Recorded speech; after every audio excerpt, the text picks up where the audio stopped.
अध्याय 1206 पारिवारिक पुनर्मिलन। काल ने पुनः मानव रूप धारण कर लिया और उस दिन के लिए चुने गए आरामदायक सूट को ठीक कर लिया। अच्छा, अब जब सारी परेशानियां दूर हो गई हैं तो क्या हमें अकादमी जाकर और मेहमानों को इकट्ठा करना चाहिए? मेरा मानना है कि लेडी रे और मिस डाना दोनों को वहां जाना चाहिए, बशर्ते वे अपने पहले कुछ मेहमानों को इकट्ठा करने के बाद सीधे ड्रैगन द्वीप वापस न लौट जाएं। उसने सुझाव दिया। नच मुस्कुराया। अकादमी की यात्रा मज़ेदार लगती है। मैं वहां बहुत समय से नहीं गया हूं। राजा एक्सल ने सिर हिलाया। अगर आपकी शादी से कक्षाओं का कार्यक्रम बाधित होने वाला है तो हमें कम से कम अकादमी को व्यक्तिगत रूप से आकर इसका कारण बताने का सम्मान तो देना ही चाहिए। काल ने वहां मौजूद लोगों से दोबारा पूछा। ठीक है, हमें राजधानी से राजा अहमद, ओथेलो, नस्ट और कैनिची की ज़रूरत है।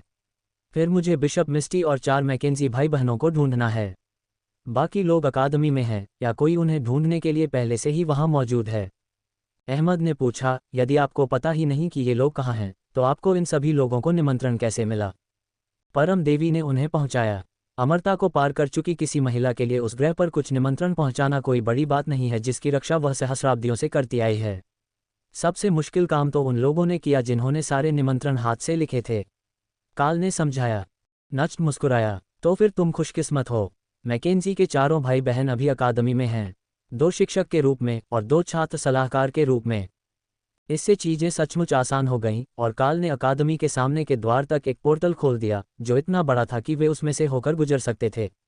मेरा इंतजार करो, मेरा इंतजार करो, एक कर्कश युवा आवाज चिल्लाई जब वह अंदर जाने वाला था। मिस्टी, तुम्हें फिर से देखकर अच्छा लगा। क्या तुम सब तैयार हो या मुझे अकादमी से तुम्हारे घर तक एक पोर्टल खोलना चाहिए? मुझे पता है कि जब तुम किसी काम में उलझ जाती हो तो कैसा लगता है। काल ने पूछा। टाइम ड्रैगन के चमकते बाल हवा में लहरा रहे थे, तभी उसने अपना सिर पीछे फेंका और हंसने लगी। तकनीकी तौर पर मुझे देर नहीं हुई है। मैं यहाँ ठीक समय पर पहुँच गया हूँ, लेकिन मैंने अपनी ज़रूरत की हर चीज़ पैक कर ली है। लेडी रे के पास महिलाओं के लिए नए कपड़े हैं, इसलिए मुझे ज़्यादा सामान की ज़रूरत नहीं पड़ेगी। काल ने समझ में सिर हिलाया। मटिल्डा की तरह मिस्टी भी भविष्य और अतीत दोनों देख सकती थी, इसलिए उसे पहले से ही पता था कि आगे क्या होने वाला है और उसने उसी के अनुसार तैयारी की होगी। पोर्टल के दूसरी ओर आधा दर्जन जिज्ञासु शिक्षक और कर्मचारी ये देखने के लिए इंतजार कर रहे थे कि कौन आ रहा है। इसलिए जब उन्होंने देखा कि सबसे पहले काल एक अजीब सी सफ़ेद बालों वाली लड़की के साथ आया था तो वे पूरी तरह से हैरान रह गए। एजेंसी ने जो आधिकारिक कहानी सबको बताई थी वह ये थी कि उसका एक्सीडेंट हो गया था और अब वह सक्रिय लीड नहीं रहा। आमतौर पर इसका मतलब 3 बातों में से एक होता था। या तो वह मर चुका था, या इंक्विजिशन में शामिल हो गया था, या वह किसी गुप्त मिशन पर देश से बाहर गया हुआ था। इनमें से एक की संभावना थी, लेकिन उसे एक टोटेम के रूप में देश के इतने शक्तिशाली लोगों के साथ वापस आते देखना बहुत चिंता का विषय था। टोटेम, आज तुम यहाँ क्यों आए हो? वाइस प्रिंसिपल ने पूछा जब काल बाकी लोगों को द्वार से अंदर ले जा रहा था। अच्छी खबर है, ये तो हो ही रही है। देखिए, मैंने अपनी शादी में अपने कई करीबी दोस्तों को आमंत्रित किया है जो विदेश में हो रही है, इसलिए मैं उन्हें व्यक्तिगत रूप से लेने आया। मुझे लगता है कि मेरा एक आदमी पहले से ही यहाँ मौजूद है, बस आपने अभी तक उस पर ध्यान नहीं दिया होगा। काल ने उत्तर दिया। कोई ऐसा है जिस पर हमारा ध्यान नहीं गया? उपप्राचार्य ने पूछा। लेडी रे ब्लडबाथ, मेरी बंधी हुई मकड़ी। वह इंक्विजिटर नियाल के साथ पीछे के प्रशिक्षण मैदान में है। मैं उन्हें यहाँ से महसूस कर सकता हूँ, लेकिन मैं आपसे इसकी उम्मीद नहीं करूँगा। वे ऐसे ही धूर्त हैं, काल ने समझाया। वाइस प्रिंसिपल ने गहरी सांस ली। कम से कम खून खराबा करने वाली मकड़ी एक इंक्विजिटर के साथ तो थी। फिर कुछ ही मीटर की दूरी पर एक और द्वार खुला और दाना काल के माता पिता और एक अन्य महिला के साथ उसमें प्रवेश कर गई, जिसे काल ने अपनी मां समझा। ये तथ्य कि वह अपने पिता को पीछे छोड़ आई थी काल को याद नहीं था, लेकिन काल ने बुद्धिमानी से इस बारे में कुछ भी नहीं कहा, या इस तथ्य के बारे में भी नहीं कहा कि दाना की मां ने वह पोशाक पहनी हुई थी जो रे ने दाना के लिए बनाई थी। ओह, अब हम सब यहाँ हैं। माँ, पिताजी, आपको फिर से देखकर अच्छा लगा। काल अपनी माँ को गले लगाने के लिए आगे बढ़ा, फिर उसे अपनी छाती से लगा लिया और अपने पिता से हाथ मिलाया। वृद्ध खनिक ने अपने बेटे को देखकर गर्व से मुस्कुराया और उसके अच्छे सूट की ओर इशारा किया। अच्छा, अब तुम सब अच्छे तो नहीं लग रहे। खुद खदान मालिक जैसे दिख रहे हो और सत्ता के शीर्ष पर खड़े हो। मुझे तुम पर गर्व है, बेटा। काल खुशी से मुस्कुराया। शुक्रिया पापा। वे साधारण शब्द उसके लिए बहुत मायने रखते थे। उसके पिता आसानी से किसी की तारीफ करने वालों में से नहीं थे। रे दाना के पीछे प्रकट हुई, जहां वह काल के माता पिता के कपड़ों को उन्नत करने की आवश्यकता का आकलन कर सकती थी, और काल उसकी बाहों में भ्रमित रोग को देखकर हंसा। सिबिल, तुम्हें फिर से देखकर अच्छा लगा। नए कान कैसे हैं? काल ने पूछा। अभी भी बहुत ज़्यादा संवेदनशील हूँ, लेकिन जब मैं काम कर रहा होता हूँ तो यह अच्छी बात है। मैं अपने दूसरे साल में कमांडर बन गया, ठीक वैसे ही जैसे मैंने मिस्ट्रेस राय से वादा किया था। इसलिए उन्होंने मुझे मिशन पर जाने और काम करने की इजाज़त दे दी। यहाँ तक कि इंक्विजिटर नियाल भी बहुत मददगार रहे हैं और मैं अब बहुत सी नई चीज़ें सीख रही हूँ, सिबिल ने बताया। उसका उच्चारण अभी भी थोड़ा गड़बड़ था, शायद इसलिए कि कैरा और लोट्स द्वारा उसके कान ठीक करवाने से पहले वह जिंदगी के ज़्यादातर समय भरी रही थी। लेकिन राय की प्यारी रोग अपनी नई नौकरी को लेकर बेहद उत्साहित थी। पृष्ठभूमि से नियाल ने काल को आंख मारकर यह बताया कि उसे न्यायिक जांच के लिए उम्मीदवार के रूप में परखा जा रहा है। रे द्वारा प्रायोजित और नियाल द्वारा प्रशिक्षित किसी हत्यारे के लिए यह वाकई एक बेहतरीन काम होता। इसके अलावा यह उसके व्यक्तित्व के अनुकूल भी था। सिबिल अपने लक्ष्यों को पाने के लिए जो भी ज़रूरी समझती थी उसे करने में कभी नहीं हिचकिचाती थी। अहमद ने एक शिक्षक से कुछ कहा, जिसने पहले सिर हिलाया और फिर उसे अंगूठा दिखाया। अब जब सिस्टम फंक्शंस फिर से ऑनलाइन आ रहे हैं तो शिक्षकों ने खुद को एक गिल्ड के रूप में संगठित कर लिया है। इसलिए जब भी हमें एक दूसरे से बात करने की ज़रूरत होगी हम गिल्ड संदेश भेज सकते हैं, उन्होंने बताया। काल ने सिर हिलाया। ये सुविधाजनक है। ज़्यादातर शिल्पकार और सभी वरिष्ठ शिल्पकार डार्कलाइट होस्ट में मेरे साथ हैं। हमारे पास एक गिल्ड हाउस भी है जिसमें एक गिल्ड स्टोर भी है ताकि हम आसानी से शिल्प की गई वस्तुओं को इधर उधर ले जा सकें और वेतन बांट सकें। वह शिक्षकों को नोट्स बनाते हुए देख सकता था। हो सकता है कि वह सुविधा अभी यहाँ ऑनलाइन न हो, लेकिन हो सकता है कि उन्होंने भी अभी तक इस पर ध्यान न दिया हो। चूंकि अकादमी उनका संचालन केंद्र है, इसलिए इसे शिक्षक संघ के लिए गिल्ड हाउस के रूप में स्थापित करना आसान होगा। फिर आपूर्ति कक्ष गिल्ड स्टोर बन सकता है। यह इन्वेंट्री प्रबंधन में एक बड़ा सुधार होगा क्योंकि सिस्टम बेची गई या स्टॉक की गई हर चीज़ को लॉक करेगा। लेकिन ये काल की समस्या नहीं थी। रे फिर से गायब हो गई थी और उसे यकीन नहीं था कि वह कहाँ गई थी। फिर वह मोर्गाना को बाहों में भरकर तथा चेहरे पर उत्साहित मुस्कान लिए हुए पुनः प्रकट हुई। आपको ये लोग पसंद आएगा। यह आपके लिए बिल्कुल सही है और मैं इसे पेश करने के लिए सही समय का इंतजार कर रहा था। चिंता मत करो, मेरे पास वास्तविक शादी की यात्रा के लिए और भी कपड़े हैं। इसे पहन कर देखो, रे ने डायन डॉक्टर को सूचित किया। ये पोशाक एक लंबा रेशमी कोर्सेट वाला गाउन था जिस पर मकड़ी के जाले जैसी कढ़ाई थी और किनारों पर चमकते हुए रून बने एक पतले कैपलेट के साथ। ये असली रून क्राफ्टिंग रून नहीं थे, बल्कि राय की मास्टर टेलरिंग क्षमताओं द्वारा चमकते धागों से बनाए गए अतिरिक्त प्रभाव थे। फिर रे ने एक पतला घूंघट और सिर पर स्कार्फ बांध दिया और मोर्गाना खिलखिलाकर हंस पड़ी। मैं राजकुमारी जैसा महसूस कर रही हूँ। वह हंसी। रे ने सिर हिलाया और काल ने कंधे उचका दिए। तुम राजकुमारी जैसी लग रही हो। एक गॉथ स्पाइडर राजकुमारी, पर फिर भी राजकुमारी। ये जोड़ी अच्छी है। बॉब मैकेंजी ने घटनास्थल की ओर बढ़ते हुए निराशा से अपना सिर हिलाया। किसने सोचा होगा, इतने समय बाद मॉन्स्टर मैन वापस आ गया है और उसने ब्लडबैथ स्पाइडर को कपड़े बनाना सिखाया है। राय ने उसे आंख मारी। क्या तुम चाहोगे कि मैं भी तुम्हें कोकून दूं? मैं कुछ बहुत ही शानदार फैशनेबल बना सकती हूँ। योद्धा ने सिर हिलाया। शायद शादी के लिए सूट, लेकिन अभी तो मैं ठीक हूँ। धीरे धीरे अन्य अतिथि भी मैदान के पार चले गए। डग मैकेंजी को छोड़कर बाकी सभी लोग कक्षा में पढ़ाने में व्यस्त थे, जो कि अस्पताल में काम कर रहे थे और उन्हें आने से पहले अपने टूटे हुए पैर का उपचार पूरा करना था। कैरा सभी नए लोगों का अभिवादन करने के लिए अपने स्थान से बाहर आए और फिर डॉग के ऊपर चढ़ने लगी, जो उसे उठाकर ले जाने के लिए खुश था, इसलिए उसे ये देखने के लिए ऊपर देखने की आवश्यकता नहीं पड़ी कि क्या हो रहा है। काल ने सभी को बधाई देने के बाद दाना को शादी की बधाई दी। मुझे यकीन नहीं हो रहा कि ये सब सच में हो रहा है। क्या तुम्हें पता है कि जब तुम अकादमी में थे तब इस बात पर सट्टा लगा था कि तुम दोनों ग्रेजुएट होने तक साथ रह पाओगे या नहीं? मुझे लगता है कि अब तक तुम ग्रेजुएट हो चुकी होगी तो पूल तय हो गया होगा। लेकिन फिर भी हमें तुम्हारी कहानी लिखने के लिए किसी कवि को यहाँ बुलाना होगा। ब्यूरो ऑफ एलीट डेवलपमेंट में दाना की पूर्व निजी ट्यूटर जिल ने मजाक में कहा। दाना ने मुस्कुराते हुए कहा, मैं तो यही कहूँगी कि यह एक बड़ी जीत है। देखो हम कितनी दूर आ गए हैं।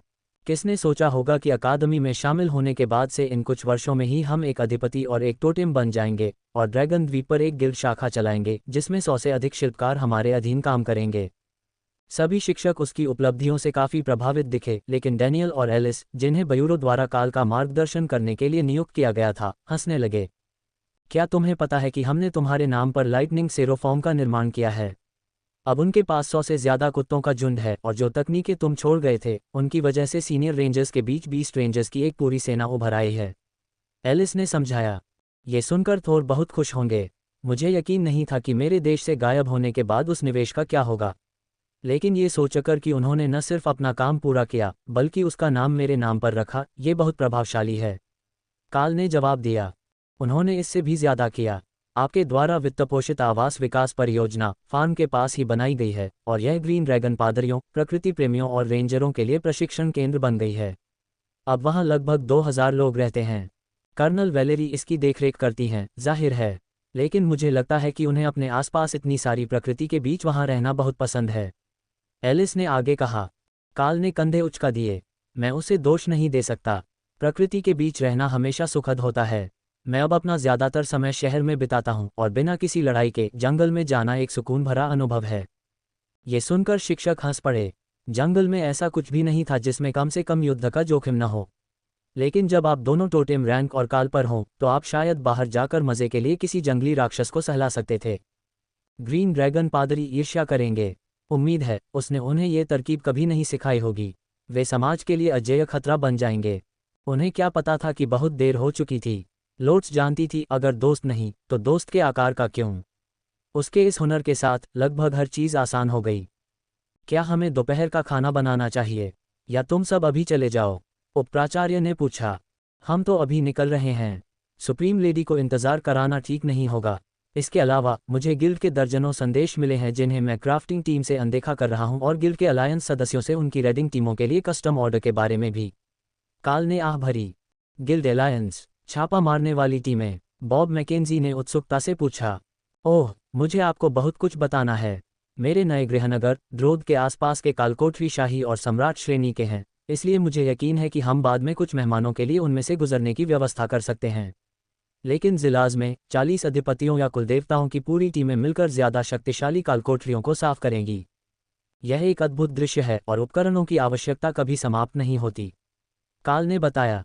बॉब मुस्कुराया। खैर, शायद हमें शादी के तुरंत बाद वापस जाने की जरूरत नहीं है। उपप्राचार्य दुखी दिखे। उन्होंने शिक्षकों को शादी में शामिल होने के लिए कुछ समय की छुट्टी लेने देने पर कोई आपत्ति नहीं जताई, लेकिन बाद में वह उन्हें वापस कैसे बुलाएंगे यदि काल उन्हें उनके स्तर पर एक कालकोठरी तक असीमित पहुंच प्रदान करने जा रहा था। यद्यपि काल ने स्नातक की उपाधि प्राप्त कर ली थी, फिर भी वह उन्हें सिर दर्द दे रहा था। हमें अपने शिक्षकों और नेताओं की वापसी की जरूरत होगी, टोटेम। मैं समझता हूं कि हर कोई नई जगहें देखने के लिए उत्साहित है, लेकिन एक शक्ति संतुलन बनाए रखना जरूरी है, कृपया समझें। उपप्रधानाचार्य ने विनती की। यह एक दुखद दृश्य था कि एक बुजुर्ग जादूगर अपने कर्मचारियों को वापस करने की विनती कर रहा था और ये देखकर काल का दिल भी थोड़ा नर्म हो गया। आप जानते हैं, अब जबकि महाद्वीपों के बीच संतुलन कुछ हद तक बहाल होने लगा है, तो मैं संभवतः ध्रोद और अकादमी के बीच एक नियमित पोर्टल मार्ग की व्यवस्था कर सकता हूं। इससे सबसे मजबूत शिक्षकों को आगे बढ़ने का मौका मिलेगा और यह रॉयल और मोनाक रैंक वाले अभिजात वर्ग को अकादमी में वापस लौटने का कारण देगा, जहां आप उन्हें मदद करने के लिए शर्मिंदा करने की कोशिश कर सकते हैं। काल ने प्रस्ताव दिया। उपप्राचार्य तुरंत राहत महसूस करने लगे। ज्यादातर शिक्षक पहले ही शाही रैंक तक पहुंच चुके हैं। शक्ति में हुई उन्नति ने अकादमी के लिए बहुत बड़ा लाभ कमाया है, लेकिन हम उन्हें जितनी बार संभव हो कमांडर रैंक की कालकोठरी में भी भेजते हैं ताकि वे अपनी प्रगति में पीछे न रह जाएं। उन्होंने सहमति जताई। ड्रैगन द्वीपों के लिए शाही पद को औसत से कम माना जाता था, लेकिन ड्रोद के पास उनके लिए उपयुक्त कालकोठरी मौजूद थी। सबसे अच्छा कालकोठरी सम्राटों के लिए था, लेकिन वह भी ठीक था।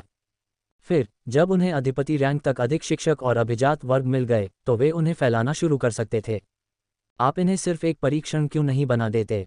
आप इसे प्रवेश करने वाले व्यक्ति की शक्ति के स्तर के अनुसार समायोजित कर सकते हैं, कारा ने सुझाव दिया। वह अपने नए कौशल से बहुत खुश थी और अगर काल इसे एक बड़े पत्थर पर तराश दे तो वे अकादमी के लिए एक बहुत ही शानदार उपहार बना सकते थे। कारा का विचार अच्छा है। अगर हम लौटने में थोड़ी देर कर दें तो मैं तुम्हारे लिए अकादमी का एक परीक्षण स्थल बना सकता हूँ। मुझे पता है कि तुम्हारे पास अभी एक जागृत कालकोठरी है, लेकिन मैं एक ऐसी कालकोठरी बना सकता हूँ जो अधिपति पद तक अच्छी रहेगी। हालांकि कालकोठरी के पुरस्कारों के बिना वह उतनी अच्छी नहीं होगी, काल ने आगे कहा। इसने सबका ध्यान आकर्षित किया। अहमद ने पूछा, आप एक परीक्षण स्थल बना सकते हैं? एक दोहराए जाने वाले परीक्षण जैसा? काल ने सिर हिलाया। हाँ, और मुझे पूरा यकीन है कि मैं इसे प्रवेश करने वालों की शक्ति के स्तर के अनुसार ढाल सकता हूं ताकि यह हमेशा एक चुनौती बनी रहे जब तक कि वे मेरी क्षमताओं से ज्यादा शक्तिशाली न हो जाएं। कैटमैन जादूगर ने यह सुनकर संतोष से लगभग गुर्राहट की। अगर मानक ये था कि प्रवेश करने वाली टीम काल से कमजोर होनी चाहिए, तो क्या पूरे देश में लगभग सभी लोग काल से कमजोर नहीं होंगे? अगर वह अकेले जाता तो उसे यकीन नहीं था कि वह काल को हरा पाएगा। इसलिए अगर काल अपने स्तर का एक पूरा कालकोठरी बना सकता था, तो गोल्डन ड्रैगन राष्ट्र के नेता भी उसके परीक्षण स्थल में अपने कौशल को निखार पाएंगे। ये राक्षस कितने शक्तिशाली होंगे? अहमद ने पुष्टि करने के लिए पूछा। काल ने उसे आंख मारी। मेरे मौजूदा गोलेम से ज़्यादा शक्तिशाली तो नहीं, लेकिन मेरे पास ग्रेटर गोलेम और एपिक गोलेम मंत्र ज़रूर हैं। ओह, मुझे लगता है कि मैं वहाँ एक मरे हुए लोगों की सेना भी रख सकता हूँ। ये चीज़ें बहुत अच्छे प्रतिद्वंद्वी हैं क्योंकि ये बड़ी संख्या में आते हैं। जादूगर ने उसे ईर्ष्या भरी नज़रों से देखा और काल हंसा। मैं बाद में तुम्हारे लिए कौशल पुस्तकों की एक प्रति लाने के बारे में सोचूंगा। मुझे यकीन है कि ब्लू ड्रैगन्स इसके लिए पागल हो जाएंगे। मुझे आश्चर्य है कि जब तक तुम उनके लिए और किताबें नहीं बना लेते तब तक वे तुम्हें जेल में बंद नहीं कर देते। रीटा ने भीड़ के पीछे से मजाक किया। रीता, इधर आओ, मेरे पास तुम्हारे लिए एक उपहार है। योद्धा सावधानी से आगे आए और काल ने आधा सेकंड लगाकर तय किया कि उसके लिए कौन सा रास्ता सबसे अच्छा रहेगा। अब वह एक फुर्तीली योद्धा थी, इसलिए ज़्यादा जोर ज़बरदस्ती नहीं कर सकती थी। इस तरह का नया वर्ग उसे रास नहीं आएगा। चैंपियन काल ज्ञान प्रदान करता है। कौशल हेमोटॉक्सिक स्ट्राइक। वफादार सैनिक रीटा को हस्तांतरित किया जाएगा। हेमोटॉक्सिक स्ट्राइक उपयोगकर्ता द्वारा लगाए गए शारीरिक प्रहारों से होने वाले घाव स्वाभाविक रूप से ठीक नहीं होंगे। रीटा मुस्कुराई और क्लास सिलेक्शन मेनू में प्रवेश करते ही उसकी आंखें खाली हो गईं। टैंक ने चेहरे पर शिकन लिए ये सब देखा। तुमने उसे अभी अभी एक नया हुनर सिखाया है ना? मैं यहाँ से सुंदर महिलाओं के प्रति पक्षपात का अंदाज़ा लगा सकता हूँ। काल हंसा। इधर आओ, मैं तुम्हें भी कुछ अच्छा दूंगा। यह कोई खास हुनर नहीं है। चैंपियन काल ज्ञान प्रदान करता है। कौशल एलिमेंटल का क्रोध पोर्क्रिंड उत्साही टैंक में स्थानांतरित कर दिया जाएगा। एलिमेंटल्स रैथ महाकाव्य श्रेणी का परिवर्तन कौशल सीमित अभेद्यता प्रदान करता है। सभी हमलों में 250% अग्नि क्षति जोड़ता है। बेसिक शक्ति को 100% तक बढ़ाता है। काल ने कभी सोचा भी नहीं था कि यह कोई ऐसा उपनाम होगा जिसकी उसे उम्मीद थी। किसी स्नैक को सिस्टम द्वारा आपके व्यक्तित्व का हिस्सा बनाए जाने से पहले आपको उसे कितना पसंद करना होगा। यहाँ तक कि लोट्स को भी स्नैक या मिठाई से जुड़ा कोई उपनाम नहीं मिला। टैंक ने जीत की दहाड़ लगाई और काले ज्वालामुखी पत्थर से बने 3 मीटर ऊंचे ज्वलन तत्व में तब्दील हो गया। फिर जब उसने अपने बाकी क्रोधी कौशलों को सक्रिय किया तो वह फिर से 4 मीटर ऊंचा हो गया। बॉब मैकेंजी ने आह भरी। अब वह असहनीय हो जाएगा, तुम्हें पता है ना? खुद को आग लगाने की क्षमता के साथ वह अब कभी कोई कुश्ती का मुकाबला नहीं हारेगा। काल ने अपने पुराने दोस्त पर भौहें चढ़ाईं। क्या वह पहले कभी कोई कुश्ती का मुकाबला हारा है? अहमद ने गला साफ किया और काल ने कंधे उचका दिए। माफ़ करना, मुझे बाद में तुम्हारे पास आना होगा। इस कौशल के लिए मेरी दिन में 2 बार इस्तेमाल करने की सीमा पूरी हो गई है, लेकिन मैं जल्द ही तुम्हारे लिए और गोलेम लाऊंगा। अब मुझे यहाँ ट्रायल ग्राउंड कहाँ बनाना चाहिए? क्या हमारे पास कोई खाली पड़ी बिल्डिंग है? शायद कहीं और जहाँ मरम्मत का काम चल रहा हो। अगर वह यूं ही हुनर बांटता रहे तो वे कभी नहीं जाएंगे, लेकिन अगर वह ऐसा ही करता रहे तो दाना बाद में हुनर की किताबों के साथ उसकी मदद भी कर सकती है। उन्होंने पिछले कुछ वर्षों में अकादमी में बड़ी संख्या में नई इमारतें बनाई थीं, इसलिए वास्तव में कोई ऐसी जगह होनी चाहिए जहां वह एक और इमारत जोड़ सकें। पुराने जादूगर प्रशिक्षण मैदान अभी खाली पड़े हैं। पता है, वही जहां तुम हॉक के साथ जल जादूगरों को परेशान करने जाया करते थे, रीटा ने सुझाव दिया। बाज अपने घोंसले से हंसा। जल जादूगरों को चिढ़ाना मज़ेदार था। काल प्रशिक्षण स्थल पर रुका और अपनी मां को गले लगा लिया। क्या तुम कुछ अविश्वसनीय देखना चाहोगे? मुझे पता है कि इसमें से ज़्यादातर चीज़ें बहुत ज़्यादा रोमांचक हैं, लेकिन मैं कसम खाता हूं कि एक बार जब तुम इसके आदी हो जाओगे तो यह वाकई बहुत अच्छा लगेगा, उसने फुसफुसाते हुए कहा। उसकी मां ने निराशा में सिर हिलाया। तुम मुझे एक दुबले पतले किशोर के रूप में छोड़कर चले गए थे और अब तुम्हें देखो, अपने पिता से भी लंबे, हटे कट्टे और इतने ताकतवर कि स्कूल का हेडमास्टर भी तुम्हारे साथ विनम्र है। अन्य अभिजात वर्ग के लोग हंसने लगे और रीटा झुककर उसके कान में कुछ फुसफुसाने लगी। आप शायद उनकी आभा को नियंत्रित करके यह नहीं बता सकते, लेकिन काल संभवतः यहाँ खड़ा सबसे शक्तिशाली व्यक्ति है। और केवल कच्ची ताकत में ही नहीं, उसके पास अविश्वसनीय धन और मूल्यवान कौशल भी हैं। गोल्डन ड्रैगन नेशन छोड़ने के बाद वह जिस जगह गया, वहाँ ऐसा जादू है जो हमने यहाँ पहले कभी नहीं देखा, उसने धीरे से समझाया। काल की माँ ने पुष्टि के लिए उसकी ओर देखा और काल ने कंधे उचका दिए, फिर बेजे की पीठ सहलाने के लिए कारा को उठा लिया। यहाँ कैरा अकेले ही आधी अकादमी को हरा सकती है, लेकिन ताकत ही सब कुछ नहीं होती। मुझे लगता है कि मैंने ऐसी प्रतिष्ठा बनाई है जिस पर आपको भी गर्व होगा, काल ने जोर देकर कहा। दाना इस विचार पर हंस पड़ी। हाँ, काल की एक प्रतिष्ठा थी। वह अच्छी थी या नहीं, यह इस बात पर निर्भर करता था कि आप किससे पूछ रहे हैं। लेकिन इस बात से इनकार नहीं किया जा सकता था कि उसकी कुशलता और शक्ति की बहुत कद्र थी। काल ने पृथ्वी हेरफेर करने के लिए मन इकट्ठा किया, लेकिन तियान और ओपल मदद करने के लिए उत्साहित थे, इसलिए काल ने खुद जादू नहीं किया। इसके बजाय उन्होंने उस मन को एकांतप्रिय जानवरों की जोड़ी पर केंद्रित कर दिया, जिनके पास एक भव्य दृष्टि थी कि परीक्षण टॉवर कैसा दिखना चाहिए।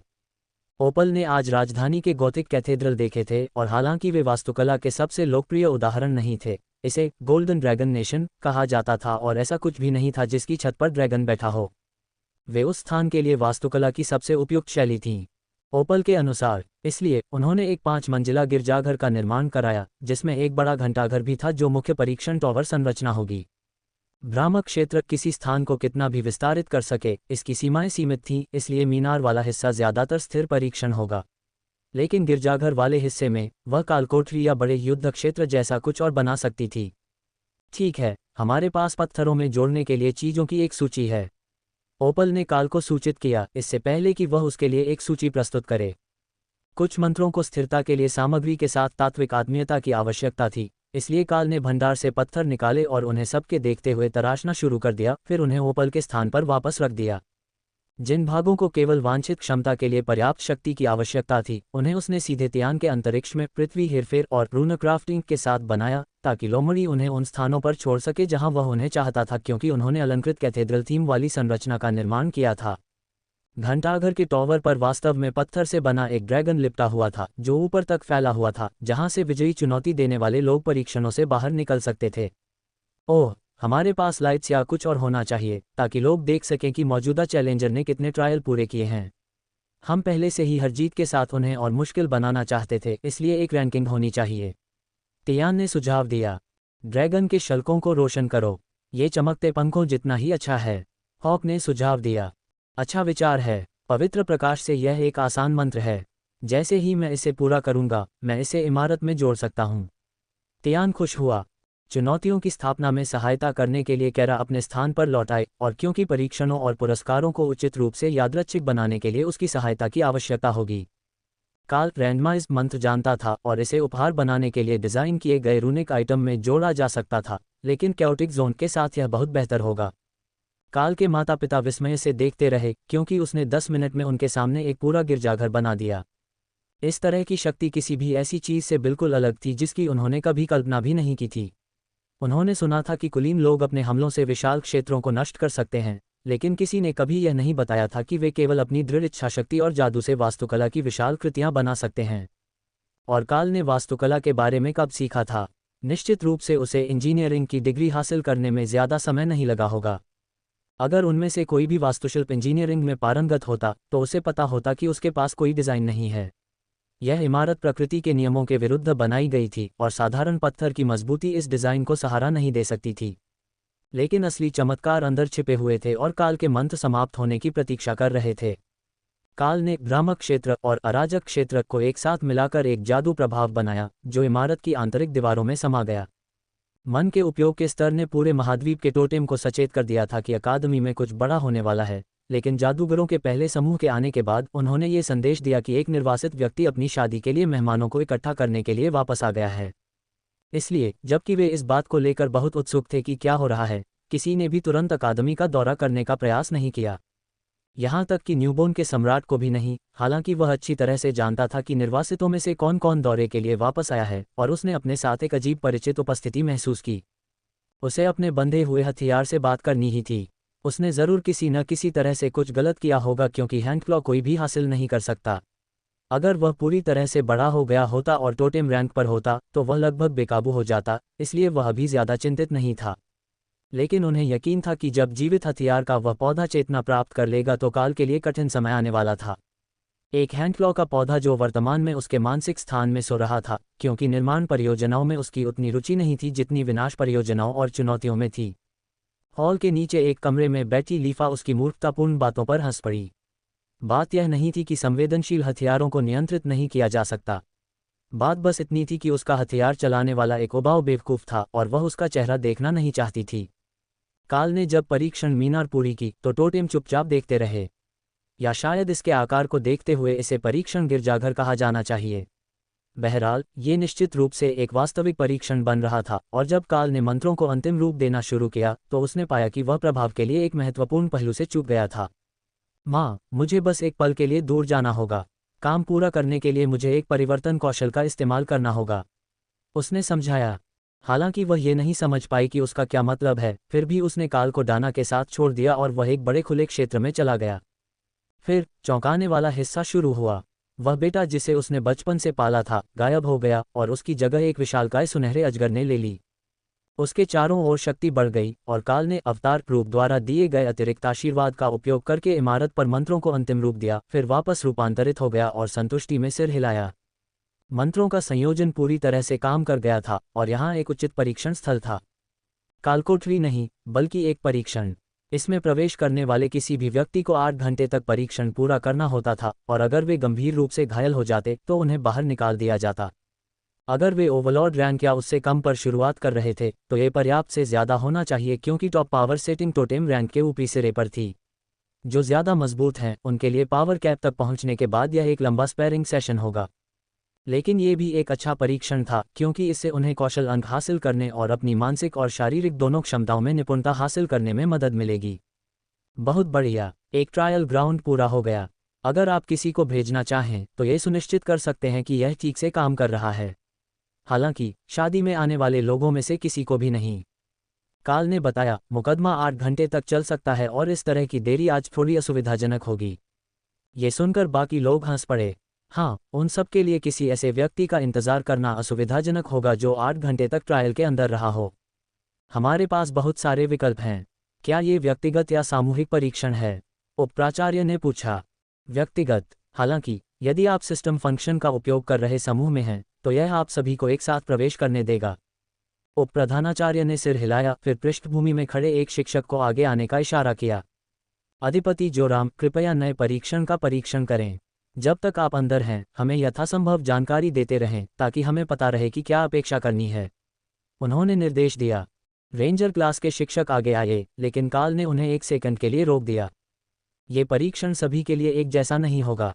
मैंने परीक्षणों को यादृच्छिक बनाने के लिए इसे सेट किया है, लेकिन वे कठिनाई के अनुसार निर्धारित हैं। शुरुआत में वे काफ़ी आसान होंगे, लेकिन हर जीत के साथ आपको और भी कठिन प्रतिद्वंद्वी मिलेंगे। परीक्षण स्थल में 2 प्रवेश द्वार हैं, लेकिन दोनों एक ही परीक्षण स्थल की ओर ले जाते हैं। एक बार अंदर आ जाओ तो समझ जाओगे, काल ने समझाया। समझ गया, जोराम ने अपने बंधे हुए साथी को पुकारा, और काल ने जब देखा कि वह विंडस्पीड हॉक था तो वह हंस पड़ा। एक सामान्य रेंजर वर्ग के लिए यह सबसे मजबूत साथी था, लेकिन फिर भी सामान्य रैंक का। रेंजर परीक्षण कक्ष में गायब हो गया और काल को एहसास हुआ कि वह अभी भी उसे महसूस कर सकता है। मंत्रपूर्ण और आत्मनिर्भर था। भवन एक विशाल जादुई कलाकृति के रूप में था, लेकिन वह अभी भी इसके निर्माता के रूप में इससे जुड़ा हुआ था और वह महसूस कर सकता था कि अंदर क्या चल रहा था। यदि वह किसी अन्य व्यक्ति को इस प्रकार की पहुंच प्रदान कर सकता तो इससे शिक्षकों को वास्तव में मदद मिलती, लेकिन काल ने ऐसा कोई कार्य नहीं जोड़ा था और अब बहुत देर हो चुकी थी। खैर, वह ओपल से अंदर की घटनाएं दोबारा सुनवा सकता था, लेकिन यह वैसा नहीं था, और निजी मुकदमे का सबसे बड़ा फायदा यह था कि आप बिना इस चिंता के पूरी ताकत से लड़ सकते थे कि दूसरे आपकी छिपी हुई चालें और असली ताकत देख लेंगे। जब जोराम ने प्रवेश किया तो वह एक आभासी प्रतीक्षा क्षेत्र में था, जहां वह युद्ध क्षेत्र या रैंक वाले परीक्षण टॉवर में प्रवेश करने का विकल्प चुन सकता था। पहला विकल्प उसे एक समूह कार्यक्रम जैसा लगा, इसलिए जोराम ने रैंक वाले ट्रायल टॉवर को चुना और कैरा ने जश्न मनाना शुरू कर दिया। यह उनका पसंदीदा हिस्सा था और इससे उन्हें यह सुनिश्चित करने का मौका मिला कि पुरस्कार समारोह काम कर रहा था। अगर यह ठीक से काम करता तो हर बार जब आप कोई नया व्यक्तिगत रिकॉर्ड बनाते तो आपको अपनी उपलब्धियों के अनुरूप एक वस्तु मिलती। इनमें से कोई भी वस्तु अत्यधिक शक्तिशाली नहीं थी, लेकिन रिवॉर्ड फंक्शन पर रैंडमाइज के इस्तेमाल से इसमें कुछ हद तक दैवीय हस्तक्षेप शामिल था। इसलिए यदि कोई जागृत प्रतियोगी आरोही रैंक के मध्य में लड़ने में कामयाब हो जाता है या इसी तरह की असंभव उपलब्धि हासिल कर लेता है तो पुरस्कार उनके वर्ग या प्रगति के लिए उपयुक्त एक साधारण आरोही रैंक आइटम से कहीं अधिक हो सकता है। उन्होंने वहां यथासंभव अधिक से अधिक चीजें डाल दी और फिर उन्हें यादृच्छिक बनाने तथा पुरस्कार के रूप में उनकी नकल करने के लिए परीक्षण निर्धारित किया। तो यह आभूषण, कवच, कपड़े, हथियार, संसाधन या यहाँ तक कि उन्नति औषधि भी हो सकती है। इस प्रकार के अनुप्रयोग के लिए कैओटिक जोन एकदम उपयुक्त था, और जब काल ने इसे रैंडमाइज के साथ जोड़ा तो कैस बेजभी उत्साहित हो गया। जोराम ने पहले 2 मुकाबलों को जल्दी ही खत्म कर दिया, क्योंकि वे सम्राट पद के उच्चतम स्तर पर थे और वह पहले से ही एक अधिपति था। लेकिन केवल 30 मिनट बाद, जब टावर को घेरे हुए ड्रैगन के 8 तराजू जल उठे, तो उसे संघर्ष करना पड़ा।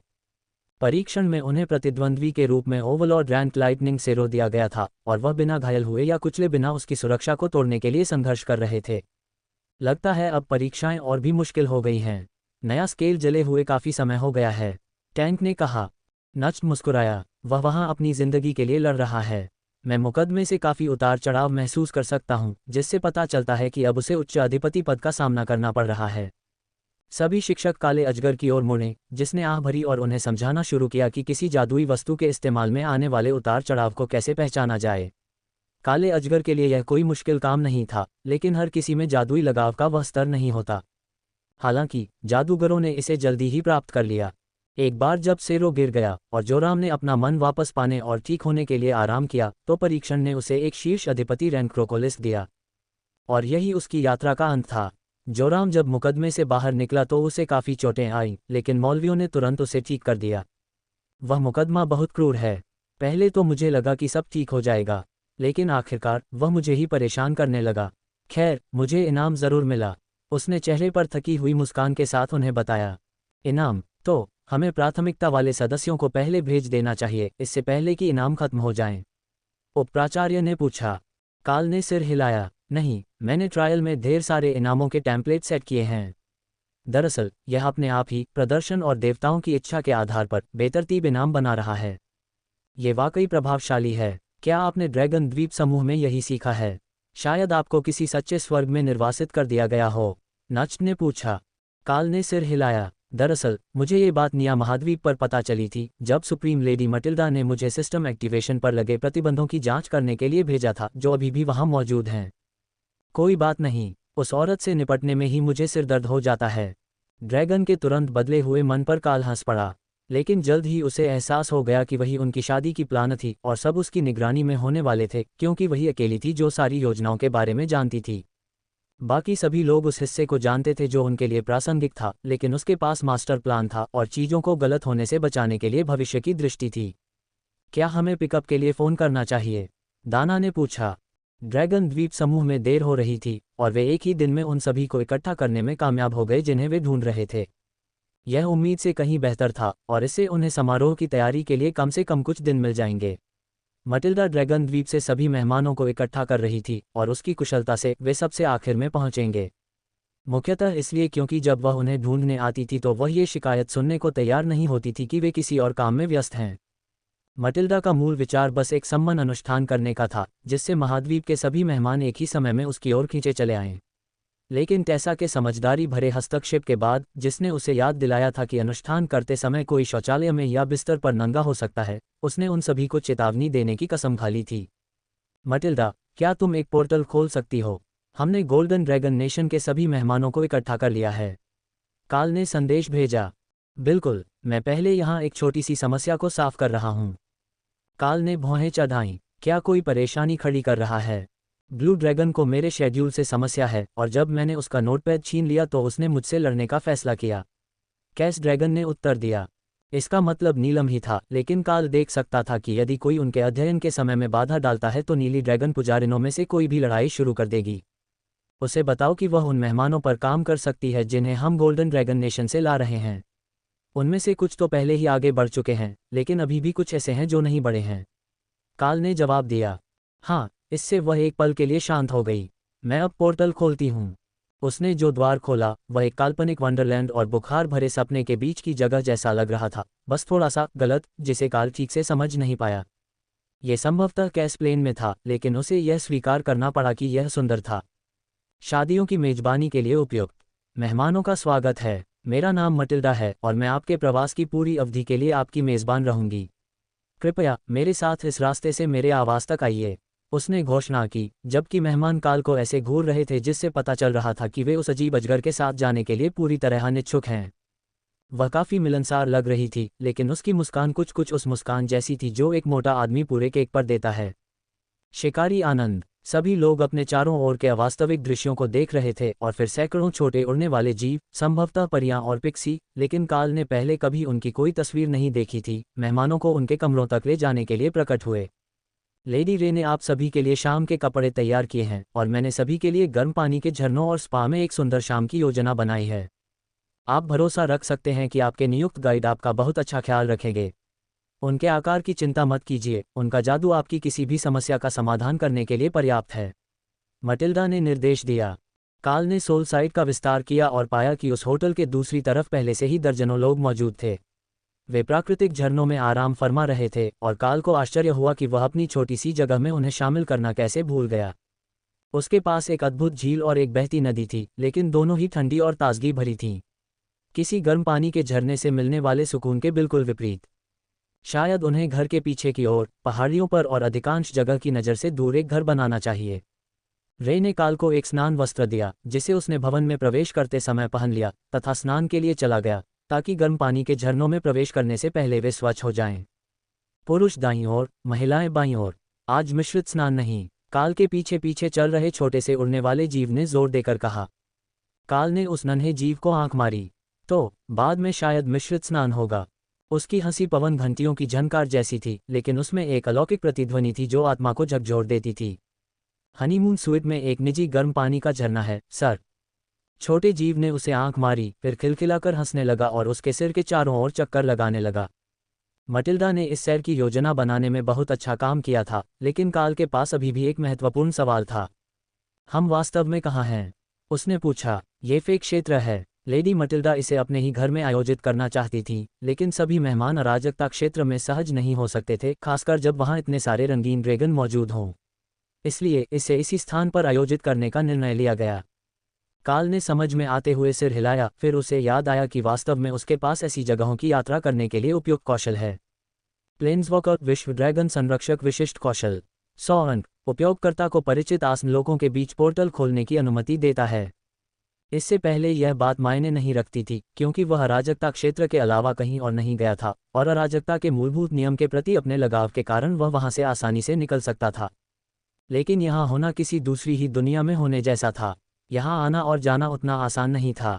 जब काल वहां पहुंचा तो गर्म पानी के झरनों के पुरुष पक्ष में पहले से ही हंगामा मचा हुआ था, क्योंकि किसी ने मजाक में कहा था कि अगर बौने बैठ गए तो वे गलती से स्नान में डूब जाएंगे, और यह बात आनुपातिक शरीर रचना के बारे में बहस में बदल गई। काल के पिता उसके पीछे आए और ये दृश्य देखकर हंस पड़े। जानते हो, इतना कुछ बदल जाने के बावजूद ये देखकर अच्छा लगा कि तुम अपने लोगों को नहीं भूले। हालांकि वे किसी भी खनिक से कहीं ज्यादा ताकतवर हैं, फिर भी वे अब भी वही उपद्रवी लोग हैं जिनके साथ तुम बड़े हुए थे, उसने फुसफुसाते हुए कहा। झरने के किनारे से स्लेट पेट्रोस हंसा। आइए और बैठिए, सीनियर काल, मैं आपको बौनों की खानों के बारे में बताता हूँ। काल के पिता ने अपना चोगा उतार दिया और जब वह वास्तव में गायब हो गया तो उनके चेहरे पर आश्चर्य का भाव आ गया। ओह, ये तो नया है। छोटी फे की आवाज़ काल के दिमाग में गूंज उठी। सचमुच ऐसा ही था। उसके पिता ने अभी अभी एक सिस्टम इंटरफेस हासिल किया था जब उन्होंने फे दायरे में एक उपकरण योग्य वस्तु को हटाने की कोशिश की थी, और वह एक योद्धा था। बेशक वह था। दिलचस्प। सिस्टम अभी भी यहाँ सक्रिय हो सकता है, बशर्ते ये सिस्टम से जुड़ा आइटम हो। मुझे तो पता भी नहीं था कि ऐसा हो सकता है। काल के ठीक पीछे से मटिल्डा ने खुशी से चिल्लाया, जिससे बाकी सभी लोग चौंक गए। ड्रैगन आज एक परिपक्व और अत्यंत सुडौल एल्वेन महिला के रूप में था, जिसने अपने शरीर के चारों ओर एक तौलिया बांध रखा था, जैसा कि वास्तविक स्नान के बाहर महिलाओं के लिए प्रथा थी। वे लोग बहुत कम विनम्र थे और काल के पिता इस घुसपैठ से हैरान थे। मैडम, मुझे लगता है कि यह पुरुषों का स्नानघर है, वह हकलाया। कोई बात नहीं, मैं तो बस ये देखने आई थी कि तुमने सिस्टम इंटरफेस कैसे एक्टिवेट किया है, जबकि हम सही ग्रह पर नहीं हैं। बैठो, आराम करो, इसमें मुझे बस कुछ ही मिनट लगेंगे, उसने कहा, फिर अपना तौलिया उड़ते हुए एक छोटे से फे की ओर फेंका और उसे झरनों में खींच लिया। जैक अपने बेटे की ओर मुड़ा तो वह हैरान सा लग रहा था, लेकिन काल ने बस कंधे उचका दिए। न तो ड्रैगन और न ही एल्व्स आमतौर पर शरीर से शर्माते हैं, लेकिन आपको ड्वार्फन माइंस के बारे में जानने में मज़ा आएगा। वे वाकई लाजवाब हैं और उनके पास कुछ बेहतरीन वकर प्रैक्टिस हैं जो घर पर भी काम आ सकती हैं। जैक ने आह भरी, फिर उस नग्न महिला को अनदेखा करने की पूरी कोशिश की जो उसे गौर से देख रही थी। झरने में आते ही थोर ने हाथ हिलाया और आश्चर्यजनक रूप से ढेर सारे मेहमानों ने उसका स्वागत किया। थोर अब भी नए दोस्त बनाने में माहिर था और वे काल से एक दिन पहले ही पहुंच गए थे, जिससे दूल्हा दुल्हन के कार्यक्रम स्थल पर पहुंचने से पहले उसे सभी को जानने का पर्याप्त समय मिल गया। काल, आपका फिर से स्वागत है। तुम्हें ये जगह बहुत पसंद आएगी। यहाँ बहुत सारे नए और मज़ेदार लोग हैं और यहाँ एक प्रशिक्षण मैदान भी है, थोर ने घोषणा की। ओह, कहीं ऐसी जगह जहाँ डंडे लगे हों। थोर ने हंसते हुए सिर हिलाया। सच में, मैं पहले अपने प्राकृतिक रूप में युवा योद्धाओं के एक समूह के साथ युद्ध कर रहा था। वे काफ़ी कुशल हैं। लॉर्ड द्रोध हंसे। ज़्यादातर वे इस बात में माहिर हैं कि उन पर पैर नहीं पड़ना चाहिए। वे कुख्यात रूप से फुर्तीले होते हैं, शारीरिक रूप से उनकी क्षमता से कहीं ज़्यादा। उन्हें सिर्फ पकड़कर मारना ही काफ़ी मुश्किल है। थोर को इस बात में लाभ है कि उसके सभी हमले बड़े क्षेत्र पर होते हैं, इसलिए फे को केवल उसके पैर से ही नहीं बल्कि अन्य स्थानों से भी बचना पड़ता है। लेकिन फिर भी उन्होंने उसे अपनी गति से चलाया। मैंने पहले कभी किसी बेहेमौत को इस तरह चलते नहीं देखा। थोर ने गर्व से अपनी छाती ठोंकी। मैंने जिंदगी भर लक्ष्य तोड़ने का अभ्यास किया है, लेकिन वे सबसे मुश्किल लक्ष्य हैं जो मैंने अब तक देखे हैं। उसकी तारीफ से सभी मेज़बानों के कमरे जगमगा उठे, बिल्कुल ओपल की धूप जैसी रोशनी से। इससे स्नानघरों में एक और आरामदायक एहसास पैदा हो गया और काल ने लोड्स को दीवार के दूसरी तरफ से शिकायत करते सुना कि लड़कों को सारी अच्छी चीज़ें मिल रही हैं। उसके मन में ये पूरी तरह से अस्वीकार्य था और काल को संदेह था कि ग्रीन ड्रैगन पुजारी कल मिश्रित स्नान के लिए दबाव डालेगा ताकि वह चमकदार फे को न चूक जाए। उसकी शिकायतों के कारण स्नानघर के दूसरे हिस्से में एक छोटा सा प्रकाश शो हुआ तथा उसकी हरकतों पर फे का मनोरंजन पूरे स्नानघर क्षेत्र में फैल गया। जब लोड्स की शिकायतें जयकार में बदल गईं तो स्नानघर के पुरुष पक्ष में हंसी की लहर दौड़ गई और काल के पिता ने उससे इस शोरगुल के बारे में पूछा, क्या यह आपके किसी दोस्त का बच्चा है या ये कोई बहुत ही उत्तेजित किस्म की महिला है? बाद वाला, वह एक हरे ड्रैगन पादरी है और सभी रोएदार, चमकदार और यहाँ तक कि दूर से गले लगाने लायक चीज़ों के प्रति उसका प्रेम चरम सीमा तक बढ़ गया है। हालांकि वह एक अविश्वसनीय उपचारक है। ऐसी बहुत कम चीज़ें हैं जिन्हें वह कुछ सेकंड में ठीक नहीं कर सकती और वह एक ही समय में युद्ध के मैदान के एक पूरे हिस्से या पूरे मोहल्ले को ठीक कर सकती है, काल ने बताया।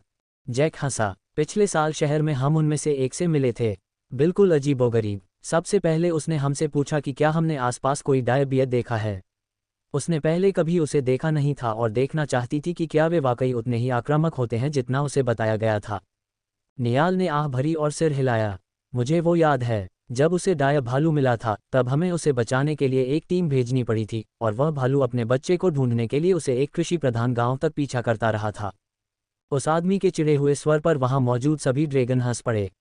एक हरे ड्रैगन पादरी के लिए इस तरह का व्यवहार 100% उचित था, खासकर अगर उसने सुना हो कि कुछ खास वर्गों के लिए जादुई जानवरों को बांधने का एक तरीका होता है। गर्म पानी के झरनों में 1 घंटे तक घूमने के बाद मेजबानों ने उन्हें बताया कि दोपहर के भोजन का समय हो गया है। जब वे वहां पहुंचे थे तो काल ने समय के अंतर पर विचार नहीं किया था, लेकिन कम से कम ये प्रबंधनीय था।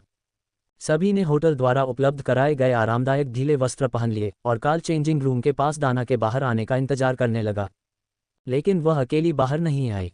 बटन और लिरिक उसके साथ थे, जिन्हें कारा टिनी वर्ल्ड से लेकर आई थी, और साथ में एक बूढ़ा सुपरवाइजर भी था जिसे काल नहीं पहचानता था, लेकिन जाहिर है कि दाना पहचानती थी। छोटा ड्रैगन और लोड्स पौधों को बढ़ाने वाले मंत्रों के इस्तेमाल के अलग अलग तरीकों पर उत्साह से चर्चा कर रहे थे, जबकि बटन ने दाना का हाथ थाम रखा था ताकि वह कहीं खो न जाए। ओफेलिया ने जब देखा कि काल ने उन्हें देख लिया है तो वह मुस्कुराए और उसने लोड्स का हाथ पकड़ लिया और फिर दाना के बगल में चली गई ताकि छोटे कद के लोग बातचीत जारी रख सकें।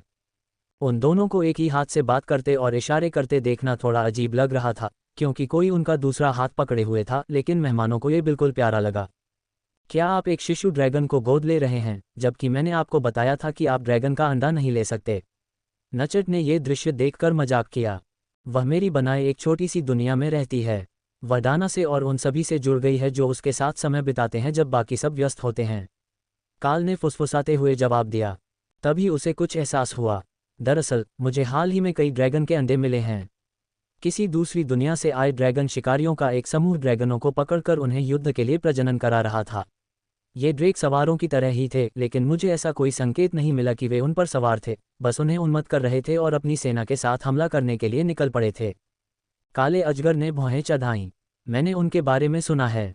कुछ समय पहले न्यूबॉर्न में भी कुछ थे, लेकिन सम्राट और जनरल ने मिलकर उन्हें खत्म कर दिया। ये बहुत दर्दनाक था क्योंकि वे अपने साथ कई उन्मत्त अजगर लाए थे। आपने उन ड्रैगन के साथ क्या किया जिन्हें उन्होंने प्रशिक्षित किया था? काल ने कंधे उचका दिए। मैंने अभी अभी उन पर लगे जादू को तोड़ा है और उन्हें निया महाद्वीप पर आज़ाद कर दिया है। उन्हें वहाँ से खुद ही सब कुछ समझना होगा। लेकिन वहाँ बहुत सारे ऐसे अंडे बचे थे जिनकी माताएं वहाँ मौजूद नहीं थीं या उन्हें लेने को तैयार नहीं थीं। इसलिए मैं उन्हें छोटी दुनिया में ले आया और उनके विकास के लिए उन्हें उपयुक्त वातावरण में रखा। मेरे पास डेर्यूड्स और नेचर प्रीस्टेस का एक समूह है जिस समूह से बटन संबंधित है। मैं उनकी देखभाल तब तक करता हूं जब तक वे अंडे से बाहर नहीं आ जाते। नच ने धीरे से सिर हिलाया। और फिर क्या? और फिर मेरे पास 200 बेबी ड्रैगन हैं, काल ने आशा से पूछा। नच ने निराशा से आंखें घुमाईं। अंडे से निकलने के बाद मैं किसी को उन्हें लेने के लिए भेज दूंगा। हम उन्हें पालने के लिए चर्च या रेड ड्रैगन अनाथालय ले जा सकते हैं। पहले कुछ वर्ष थोड़े अव्यवस्थित हो सकते हैं, लेकिन उनमें बहुत सारे ड्रैगन पाले जाते हैं, इसलिए हमारे पास अनुभव है। काल मुस्कुराया। मैंने ये क्यों नहीं सोचा? मैं इस काम के लिए और ज़्यादा रेड ड्रैगन क्लरिक भर्ती कर सकता हूँ। ड्रोद में मेरे पास पहले से ही कुछ हैं। मैंने उन्हें कुछ अतिरिक्त जगह स्वेच्छा से दे दी है ताकि वे बुजुर्ग अनाथों को बाजार में काम करने दें जबकि वे पूर्णकालिक काम की तलाश में हैं। नचटिया उनके पास पहुंची और अपने चाचा से टकरा गई। वह धीरे धीरे सब इकट्ठा कर रहा है। अब हमें बस सोने, कांसे और सफ़ेद रंग की ज़रूरत है। हमारे पास ड्रोद गिल्ड हाउस में एक चांदी का ड्रैगन भी है क्योंकि वह नीले ड्रैगनों द्वारा किए जा रहे प्रयोग का अध्ययन करना चाहता था। उसने उनका अभिवादन किया। काल ने उसे देखकर मुस्कुराया। फिर उसे एहसास हुआ कि ड्रैगन की गंध उसकी याद से अलग थी। तुम टोटेम रैंक तक पहुंचने वाले हो, उसे एहसास हुआ। नचटिया ने सिर हिलाया। सच में, डार्कलाइट होस्ट के साथ रहना मेरे लिए अच्छा रहा है। मैं तय समय से कई साल आगे हूँ। शादी खत्म होने तक मुझे वहां पहुंच जाना चाहिए। और मेरी पावर मैट्रिक्स की शुरुआत भी अच्छी हो चुकी है, इसलिए आगे बढ़ने के बाद मुझे ज़्यादा धीमा नहीं पड़ना चाहिए। नच अपनी भतीजी की तरफ मुस्कुराया। तुम्हें फिर से देखकर अच्छा लगा। कम से कम काल के पास कोई तो है जो उसकी देखभाल कर रहा है। वह खिलखिलाकर हंसी और उसे आंख मारी। मैं जिम्मेदार नहीं हूँ। या तो टेसा होगी या लाइब्रेरियन सफ़ायर। वह ड्रैगन चीज़ों को व्यवस्थित करने में पूरी तरह लगा हुआ है। तुम्हें देखना चाहिए कि गिल्ड हाउस की लाइब्रेरी अब कितनी साफ सुथरी हो गई है। आने के बाद उसने किताबों को अच्छी तरह व्यवस्थित कर दिया था। मूल रूप से हमने उन्हें विषय के अनुसार अलग अलग अलमारियों पर रखा था। अब वे ड्रैगन लाइब्रेरी के उचित संगठनात्मक क्रम में, शीर्षक और आयु के अनुसार रखे गए हैं। नच ने उसकी बगल में धक्का मारा। लाइब्रेरियन सफ़ायर से तुम्हारा मतलब है? हाँ, वही मिथ जिसने कोई ट्रेड स्किल चुनने से इनकार कर दिया था। हालांकि अब उसके पास एक स्किल है। काल ने उसे रूनक्राफ्टिंग दी है और वह इसके साथ अद्भुत काम कर रही है। लेकिन मुख्यतः वह ओवरलॉर्ड और उच्च रैंक से आधार योद्धा वर्ग को खत्म करने के अपने मिशन में मदद के लिए कौशल पुस्तकें बना रही है। नचटिया हंसी। ये सुनकर बूढ़ा ड्रैगन हंस पड़ा। मुझे पता था कि जिस दिन वह ब्लू ड्रैगन्स की पीढ़ियों को किताबें व्यवस्थित करने का प्रशिक्षण देने के अलावा कुछ और करने के लिए लाइब्रेरी से बाहर निकलेगी, वह कुछ ऐसा चुनेगी जो बिल्कुल पागलपन भरा होगा। नचटिया ने सिर हिलाया। ओह, मैं इसे पागलपन नहीं कहूंगी। ये वाकई काम कर रहा है। अब तक सैकड़ों लोगों को बदला जा चुका है, ज़्यादातर पलाडिन और क्रूसेडर्स में। लेकिन उन्होंने कुछ ब्लड नाइट्स, उन्नत बर्सर्कर क्लासेस और एक मिस्टिक ब्लेड मास्टर भी बनाया है। इसने सबको चौंका दिया। लेकिन एक योद्धा ने खुद ही एक भिक्षु की युद्ध शैली सीख ली और लाइटनिंग बोल्ट सीखने की कोशिश करने को कहा। किसी तरह ये वास्तव में काम कर गया और उसे एक नई कक्षा मिल गई। हमें संदेह है कि ऐसा इसलिए है क्योंकि वह बिजली से प्रेम करने वाला ड्रैगन किन है, लेकिन वे इस सिद्धांत को सिद्ध करने के लिए इस घटना की प्रतिकृति बनाने तक इंतजार कर रहे हैं। नच ने काल पर भौहें चढ़ाईं। तुम वाकई बुरा असर डाल रहे हो, तुम्हें पता है न? तुम्हें ड्रैगन द्वीप भेजने के बाद भी तुम अराजकता फैला रहे हो। कैरा गर्व से भर गई और काल काले ड्रैगन को देखकर मुस्कुराया। क्या मैंने कभी आपको ये कहानी सुनाई कि कैसे मैंने एक गिल्ड द्वंद्व युद्ध में एक मिथिक रैंक वाले योद्धा को हराने में कामयाबी हासिल की? डिनर पर बैठे हुए बातचीत जीवन थी और ओपल ने मटिल्डा के साथ मिलकर कई भ्रमकारी स्क्रीन लगवाए थे जिन पर काल और दाना के जीवन के दर्जनों दिलचस्प दृश्य दिखाए जा रहे थे। भीड़ इस तमाशे से मंत्रमुग्ध थी क्योंकि उनमें से अधिकांश लोग दिखाए गए कार्यक्रमों में से कम एक में उपस्थित थे, और ओपल ने जब यह मोन्टाज बनाया तो उन्होंने चतुराई से निजी क्षणों को छोड़ दिया था। खैर, उनमें से अधिकांश काल देख सकते थे कि इसमें कुछ मार्मिक दृश्य भी शामिल थे, जिनमें से एक दृश्य पिछले दिनों का था जब वे पहाड़ की चोटी पर बैठकर ध्यान कर रहे थे जबकि बटन काल की गोद में सो रहा था। बिल्ली और लोमड़ी कौन हैं? मैं उन्हें यहाँ नहीं देख रहा हूँ, काल के पिता ने धीरे से पूछा। ये मैं और दाना हैं। यह एक परिवर्तन कौशल है और रोएदार रूप में आराम करना वाकई ज़्यादा आरामदायक है। तापमान नियंत्रण शानदार है, मानो खदान की ऊपरी मंजिल पर हो जहाँ ज़्यादा गर्मी तो नहीं होती लेकिन कभी ठंड भी नहीं पड़ती, काल ने समझाया। जैक की आंखें खुशी से चमक उठी जब उसे एहसास हुआ कि वे सभी दृश्य वास्तव में उसके बेटे के थे, न कि वे कोई ऐसी चीज़ थी जिसके लिए वह वहां मौजूद था या जिसके आयोजन में उसने मदद की थी। उनमें से कुछ बातें वह समझ नहीं पाया, या तो इसलिए कि दृश्य बहुत विचित्र था, या फिर इसलिए कि अलौकिक शारीरिक क्षमताओं के कारण उसकी आंखें उन्हें समझ नहीं पा रही थीं। लेकिन अब जब उसे पता चल गया था कि दृश्यों में कौन कौन लोग हैं, तो उसे सब कुछ ज़्यादा समझ में आने लगा। डिनर पर परोसने वाले सभी एल्व्स थे, और जब उन्होंने लिरिक को डाना के बगल में बैठे देखा तो वे खिलखिलाकर हंस पड़े। उसके कॉलम में एक नैपकिन लगा हुआ था। बटन को बार बार अपना नैपकिन न उतारने के लिए मनाने का यही एकमात्र तरीका था, लेकिन हालांकि वह एल्फ मुश्किल से एक किशोरी लग रही थी, लेकिन मानव वर्षों में उसकी उम्र लगभग 40 साल थी। मैं इतना बूढ़ा हो गया हूं कि यह नहीं जानता कि बिना गंदगी फैलाए कैसे खाना चाहिए। बटन अपने खाने के टुकड़ों को खोलने पर आमादा थी ताकि वह हर एक सामग्री को पहचान सके। ज्यादातर चीजें ऐसी जगह नहीं उगी थीं जहां वह पहले कभी गई हो, लेकिन खाना लाजवाब था और उसे जवाब चाहिए थे। क्यों न हम पूछें कि क्या आप और लोट्स रात के खाने के बाद रसोइये से बात कर सकते हैं? वे आपको खाना दोबारा बनाने के लिए सही अनुपात बता पाएंगे। कार्ल ने सुझाव दिया। बटन ने अपनी डिसअसेंबलिंग रोक दी और मुस्कुराए, मुझे सिस्टर लोट्स को लाना है। कार्ल ने सिर हिलाया। उसके पास मिस्टिक कुकिंग नाम का एक हुनर है, और मुझे लगता है कि इन व्यंजनों को बनाने के लिए शायद यही हुनर जरूरी है। ऊपर उड़ता हुआ फे हंसा। ओह, उसने पहली बार में ही सही कर लिया। वह अच्छा है। बात सिर्फ विदेशी सामग्री की नहीं थी। स्वाद के साथ साथ इसमें जादू भी था जो इसे बनाने में शामिल था।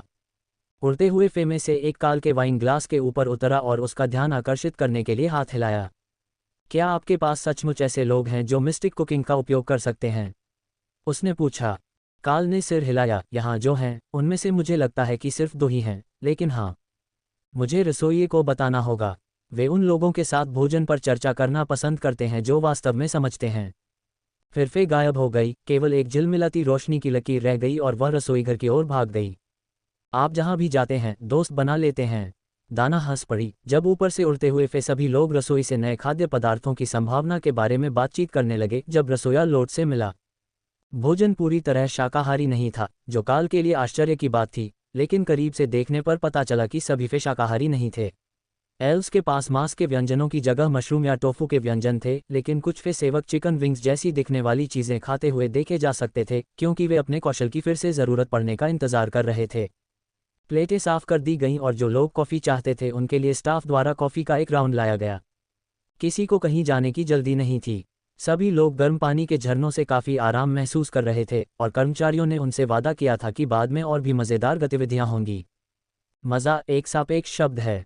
उनके पास बाधा कोर्स, प्रशिक्षण मैदान, लंबी पैदल यात्रा के रास्ते, हवाई अन्वेषण मार्ग, पूर्ण सेवा स्पा, शानदार खरीदारी और यहाँ तक कि एक मनोरंजन पार्क भी था।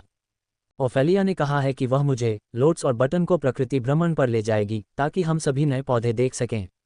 लिरिक ने घोषणा की, जबकि काल ये तय करने की कोशिश कर रहा था कि वह अपना दिन कैसे बिताए। डाना मुस्कुराए। मैं अपनी माँ को स्पा डे पर ले जाऊंगी। इसमें 6 या 8 घंटे से ज़्यादा नहीं लगेंगे, बशर्ते हम स्पा में सो न जाएं। काल ने देखा कि उसके पिता विभिन्न खनन तकनीकों के गुणों के बारे में बौनों के साथ गहन चर्चा कर रहे थे, इसलिए उसने फिलहाल उन्हें ऐसा करने देने का निर्णय लिया। मुझे लगता है कि मैं कुछ अन्य लोगों के साथ प्रशिक्षण मैदान की ओर चलूंगा और फिर पिता और बौनों को शराबखाने में ले आऊंगा। फे शराब एक नया अनुभव होने का वादा करती है। उन्होंने सहमति जताई। कुछ फे हंसे। बौनों को एल्वेन वाइन से शिकायत थी, जो फे लोगों में सबसे लोकप्रिय मादक पे था, लेकिन उनके पास और भी विकल्प थे और उनमें से किसी को भी कभी भी ड्वार्फन एले के बराबर नहीं माना जा सकता था। कम से कम बौनों द्वारा तो नहीं। सौभाग्य से फे क्षेत्र में बौने लोग थे, इसलिए उनके पास यह उपलब्ध था। लेकिन अगर काल किसी नए अनुभव की तलाश में था, तो उसे उस विशेष समूह के साथ ऐसा अनुभव मिलना मुश्किल था। यहाँ तक कि उसके पिता को भी ऐसा महसूस होता था कि वह फे के लिए एक अच्छा बौना था।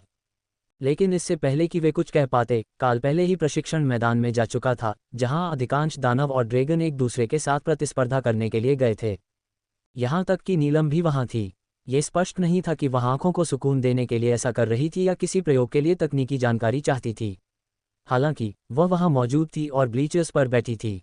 काल, क्या तुम हमारे साथ चलोगे? हम कुश्ती लड़ रहे हैं। कोई कौशल नहीं, कोई उड़ान नहीं, कोई प्रहार नहीं। लॉर्ड द्रोद ने पूछा। काल मुस्कुराया। मुझे तो मज़ा आ रहा है। बस मुझे अपने आकार को थोड़ा मानकीकृत करने दो। छोटा और मजबूत होना कुश्ती के मुकाबले में एक अनुचित फायदा है। जबकि काल ने अपने शरीर को बदला और खेल के लिए तैयार हुआ, डाना ने महिलाओं के एक समूह को स्पा क्षेत्र में ले गई। देवियों, लाड़ प्यार के लिए तैयार हो जाए। मटिल्डा ने मुझसे वादा किया है कि यह पूरे परिसर के सबसे बेहतरीन संसाधनों में से एक है और पार्टी प्लानिंग में उसका हुनर लाजवाब है, डाना ने घोषणा की। जैसे ही वे अंदर आए, एक वृद्ध एल्वेन महिला ने उन्हें देखकर मुस्कुराया। आह, शादी की पार्टी जिसमें माताएं भी शामिल हैं। सर्वोच्च महिला ने हमें बताया था कि आप जल्द ही आएंगे। अब क्या आप हल्का खाना शुरू करना चाहेंगे या पूरा अनुभव लेना चाहेंगे? दाना ने कंधे उचका दिए। हम पूरी ताकत लगा देंगे। हमें यहाँ वापस आने का मौका कितनी बार मिलेगा, है ना? ये सुनकर बूढ़ा एल्फ हंस पड़ा। ठीक है, अगर तुम भी मेरी तरह जिंदा रहो तो तुम्हारे लिए और भी मौके जरूर होंगे। लेकिन मैंने सुना है कि तुम्हारा दूल्हा विश्व ड्रैगन का अवतार है, इसलिए भविष्य में उसके यहाँ लौटने में कोई मुश्किल नहीं होगी। अब क्या आप बालों से नीचे से शुरू करना चाहेंगे या पैरों से ऊपर से? काल की माँ ने कंधे उचका दिए। पैर ऊपर रखना अच्छा लगता है। मैं अपने पैरों पर बहुत ज़्यादा समय बिताती हूँ और उन्हें हमेशा थोड़ा प्यार चाहिए होता है। मेरे पति, भगवान उन्हें आशीर्वाद दे, 2 दशकों के अभ्यास के बाद भी पैरों की मालिश करने में अभी भी बहुत खराब हैं। उसने फिर भी कोशिश की। हर बार जब उनकी छुट्टी होती तो वह उसे लाड़ प्यार करने की कोशिश करता, लेकिन खदानों में सालों बिताने से उसके हाथ सुन्न हो गए थे और उसे समझ ही नहीं आ रहा था कि क्या ज़्यादा सख्त है और क्या ज़्यादा मुलायम। उसने खुले तौर पर उसकी आलोचना नहीं की, लेकिन एक उचित मालिश करने वाली का होना बहुत अच्छा होगा। उन सभी को आरामदायक कुर्सियों पर ले जाया गया और उनके पैरों को दूध जैसे दिखने वाले टब में रख दिया गया। यह एक कायाकल्प करने वाली औषधि है जिसका आधार फे नारियल है।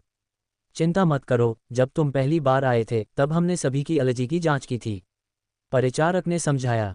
3 युवा एल्व्स दाना, वेंडी और एला की देखभाल के लिए बाहर आए, लेकिन नचटिया, जो उनसे कुछ ही कुर्सियों पर बैठी थी, के साथ बहुत अलग व्यवहार हुआ। उसकी सेवा करने वाला एक 2 मीटर लंबा, बिना कमीज वाला ड्रॉइड आदमी था। काले ड्रैगन ने दोनों वृद्ध महिलाओं को आंख मारी, जो थोड़ी शर्मिंदा दिख रही थीं। फिर नचटिया ने आह भरी जब उसने उसके पैरों की मालिश करना शुरू किया, जिससे उसके पैर कायाकल्प औषधि में डूब गए। जब मालिश करने वाली ने उसके पैरों की जकड़न दूर करना शुरू किया तो ड्रैगन कराह उठा, तो एल्विस चुपचाप हंस पड़े, लेकिन नचटिया ने इस पर ध्यान तक नहीं दिया। उसके हाथ जादुई थे, सबसे शाब्दिक अर्थ में। मालिश करने वाली सभी महिलाएं उपचारक थीं और मालिश करते समय वे शरीर में टॉनिक के साथ साथ उपचारात्मक जादू भी करती थीं। मृत्यु के देवता की सेवा करने वाले काले अजगर के लिए जीवन शक्ति के उस निरंतर प्रवाह की प्रतिक्रिया दूसरों से बिल्कुल अलग थी। एक चिकित्सक द्वारा पैरों की मालिश के आनंददायक एहसास ने दाना को अगले 1 घंटे तक आनंद की धुंध में डुबोए रखा, जब तक कि विश्राम चिकित्सा के लिए मालिश की मेज पर जाने का समय नहीं आ गया। नचटिया को एक अलग कमरे में ले जाया गया और दोनों माताओं को इस स्थिति पर हंसी रोकने की पूरी कोशिश करनी पड़ी। मुझे विश्वास नहीं हो रहा कि वे वास्तव में ऐसी सेवाएं प्रदान करते हैं, काल की मां ने फुसफुसाते हुए कहा। उसकी पीठ पर मालिश कर रहे एल्फ ने उसे आंख मारी। हम यहाँ हर तरह की सेवाएं देते हैं, लेकिन शायद यह उतना बुरा नहीं है जितना तुम सोच रही हो। हाँ, हो सकता है। लगता है उनके बीच काफ़ी अच्छी केमिस्ट्री है। एक काले ड्रैगन के लिए यह आश्चर्यजनक है।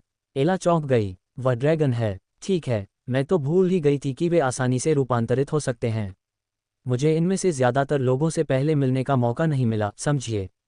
एल्फ ने सिर हिलाया। जब आप कॉमन रैंक पर अटके हों तो उन जगहों पर घूमना सुरक्षित नहीं है जहां हर कोई टोटेम रैंक या उससे ऊपर का हो। फे दायरे के कुछ ऐसे क्षेत्र हैं जहां मैं भी नहीं जाता, ताकि मैं सभी अमर प्राणियों की आभा से अभिभूत ना हो जाऊं। उनका कोई नुकसान पहुंचाने का इरादा नहीं होता, लेकिन जब वे उत्तेजित या क्रोधित होते हैं तो वे काफ़ी शक्तिशाली आभा छोड़ते हैं। वह मोनाक रैंक पर थी, जो गोल्डन ड्रैगन नेशन के मानकों के अनुसार मजबूत थी, लेकिन अधिकांश मेहमानों या यहाँ तक कि ड्रैगन द्वीप समूह के औसत की तुलना में यह शायद ही प्रभावशाली थी। डाना की माँ, वेंडी ने आह भरी। यह अफसोस की बात है कि मैं हमारे देश में कुलीन वर्ग के जागने से पहले पैदा हुई। उनके बारे में सिर्फ पढ़ने के बजाय रोमांचक यात्राओं पर जाना ज़्यादा अच्छा होता। दाना मुस्कुराए। जानते हो, अगर मैं थोड़ा समय किताब बनाने में लगाऊं तो शायद हम तुम दोनों को जगाने में मदद कर पाएं, खासकर यहाँ जहाँ इतना जादू है। दोनों माताएं उसे घूरने लगीं। आप इस तरह से लोगों के सिस्टम एक्सेस को जागृत कर सकते हैं? एला ने पूछा। हाँ, और इससे कोई फर्क नहीं पड़ता कि हम किसी और दुनिया में हैं। जैक तो पहले ही वहां जा चुका है और पूरी तरह से संयोग से वह एक योद्धा बन गया है। मटिल्डा पहले वहीं गायब हो गई थी।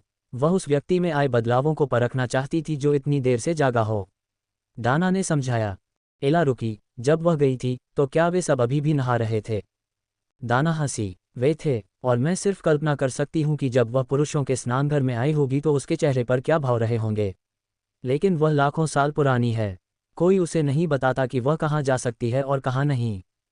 एला को तो एक तरह से ये बात समझ में आ गई। इतने लंबे समय के बाद ये अपने नाती पोतों को नंगा देखने जैसा होगा। बिल्कुल भी दिलचस्प नहीं, या ऐसा उसने अनुमान लगाया। मुझे लगता है कि उसे उन खनिकों से बात करने से रोकना किसी भी चीज़ से ज़्यादा मुश्किल होगा जिन्हें उसने ढूंढा था। अगर कोई एक चीज़ है जिसके बारे में जैक घंटों बात कर सकता है तो वो है पत्थर और खदानें। उसने आह भरी। उसके स्वभाव को देखते हुए उसे इस बात की चिंता नहीं थी कि ड्रैगन महिला उसके पति को चुरा लेगी। डाना हंसी। पता है, जब हम ड्रैगन द्वीप पहुंचे तो हमें एहसास हुआ कि काल कम से कम आंशिक रूप से बौना तो है ही। अगर वह है तो उसके पिता भी हैं, इसलिए यह स्वाभाविक है कि उसे उनकी नस्लीय प्रवृत्तियां विरासत में मिलेंगी। मुझे आश्चर्य है कि क्या वे अभी भी पत्थर और खुदाई के बारे में बात कर रहे हैं या वे किसी नए विषय पर आ गए हैं। न केवल वे किसी अन्य विषय पर थे बल्कि फे ने अब जैक में बहुत रुचि ले ली थी क्योंकि उसने एक सिस्टम क्लास प्राप्त कर लिया था। फे लोगों में ये प्रणाली सक्रिय नहीं थी, या सामान्यतः नहीं थी, इसलिए यह उनके लिए एक बिल्कुल नया अनुभव था। जब आप हजारों साल जीते थे तो नई चीज़ें आपके साल के सबसे बेहतरीन अनुभवों में से एक होती थीं, भले ही वे दूसरों को साधारण लगती हों। इस प्रकार मटिल्डा और जैक को देखने वालों की एक बड़ी भीड़ जुट गई जो उसके नए कौशल को सक्रिय करने के प्रयासों से रोमांचित थे। स्लेट ने उसे एक युद्ध कुदाल तोहफे में दी थी क्योंकि यही वो औजार था जिससे वो सबसे ज़्यादा वाकिफ था। एक तरफ कुदाल, बिल्कुल वैसी ही जैसी वो जिंदगी भर चलाता आया था, और दूसरी तरफ हथौड़ा, वही हथौड़ा जो पत्थर में धातु की छड़ें ठोककर विस्फोटकों के लिए छेद बनाने में इस्तेमाल होता था। अब उनके पास इसके लिए ड्रिल थे, लेकिन जब वह छोटा था तो उन सभी को हथौड़ों और धातु की छड़ से पीटा जाता था। उसके पास केवल कुछ सिस्टम से जुड़े कौशल थे, योद्धाओं के आधारभूत कौशल, क्लीव और गार्ड।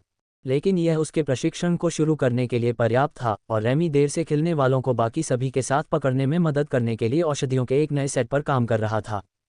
काल के पिता को युद्ध के लिए स्वाभाविक रूप से लगाव था, और हालांकि उन्होंने कभी योद्धा के रूप में प्रशिक्षण नहीं लिया था, फिर भी वे पहले से ही बहुत शक्तिशाली थे।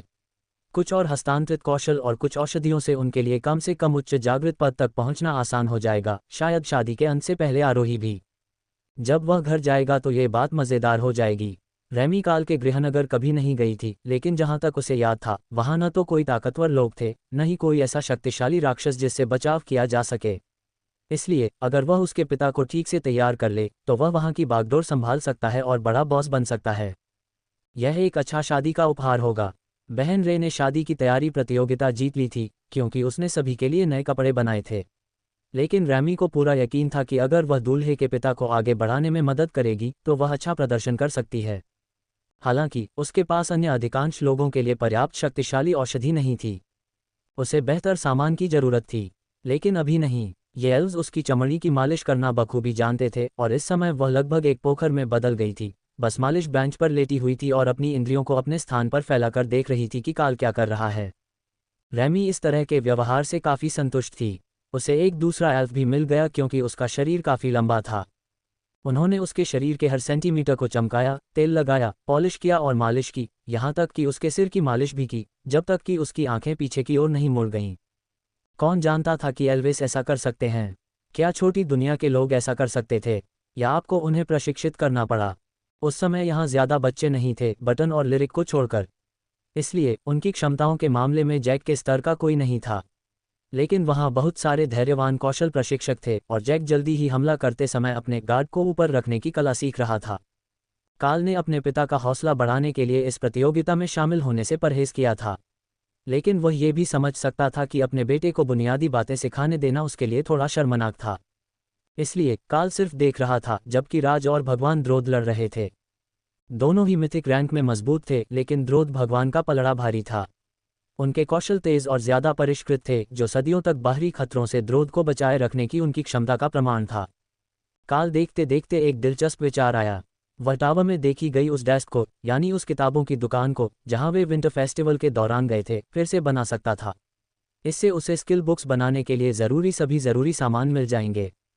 लेकिन फिलहाल वह बुनियादी बातों में महारत हासिल करने के बाद अपने पिता को कुछ और कौशल सीधे हस्तांतरित कर सकते हैं।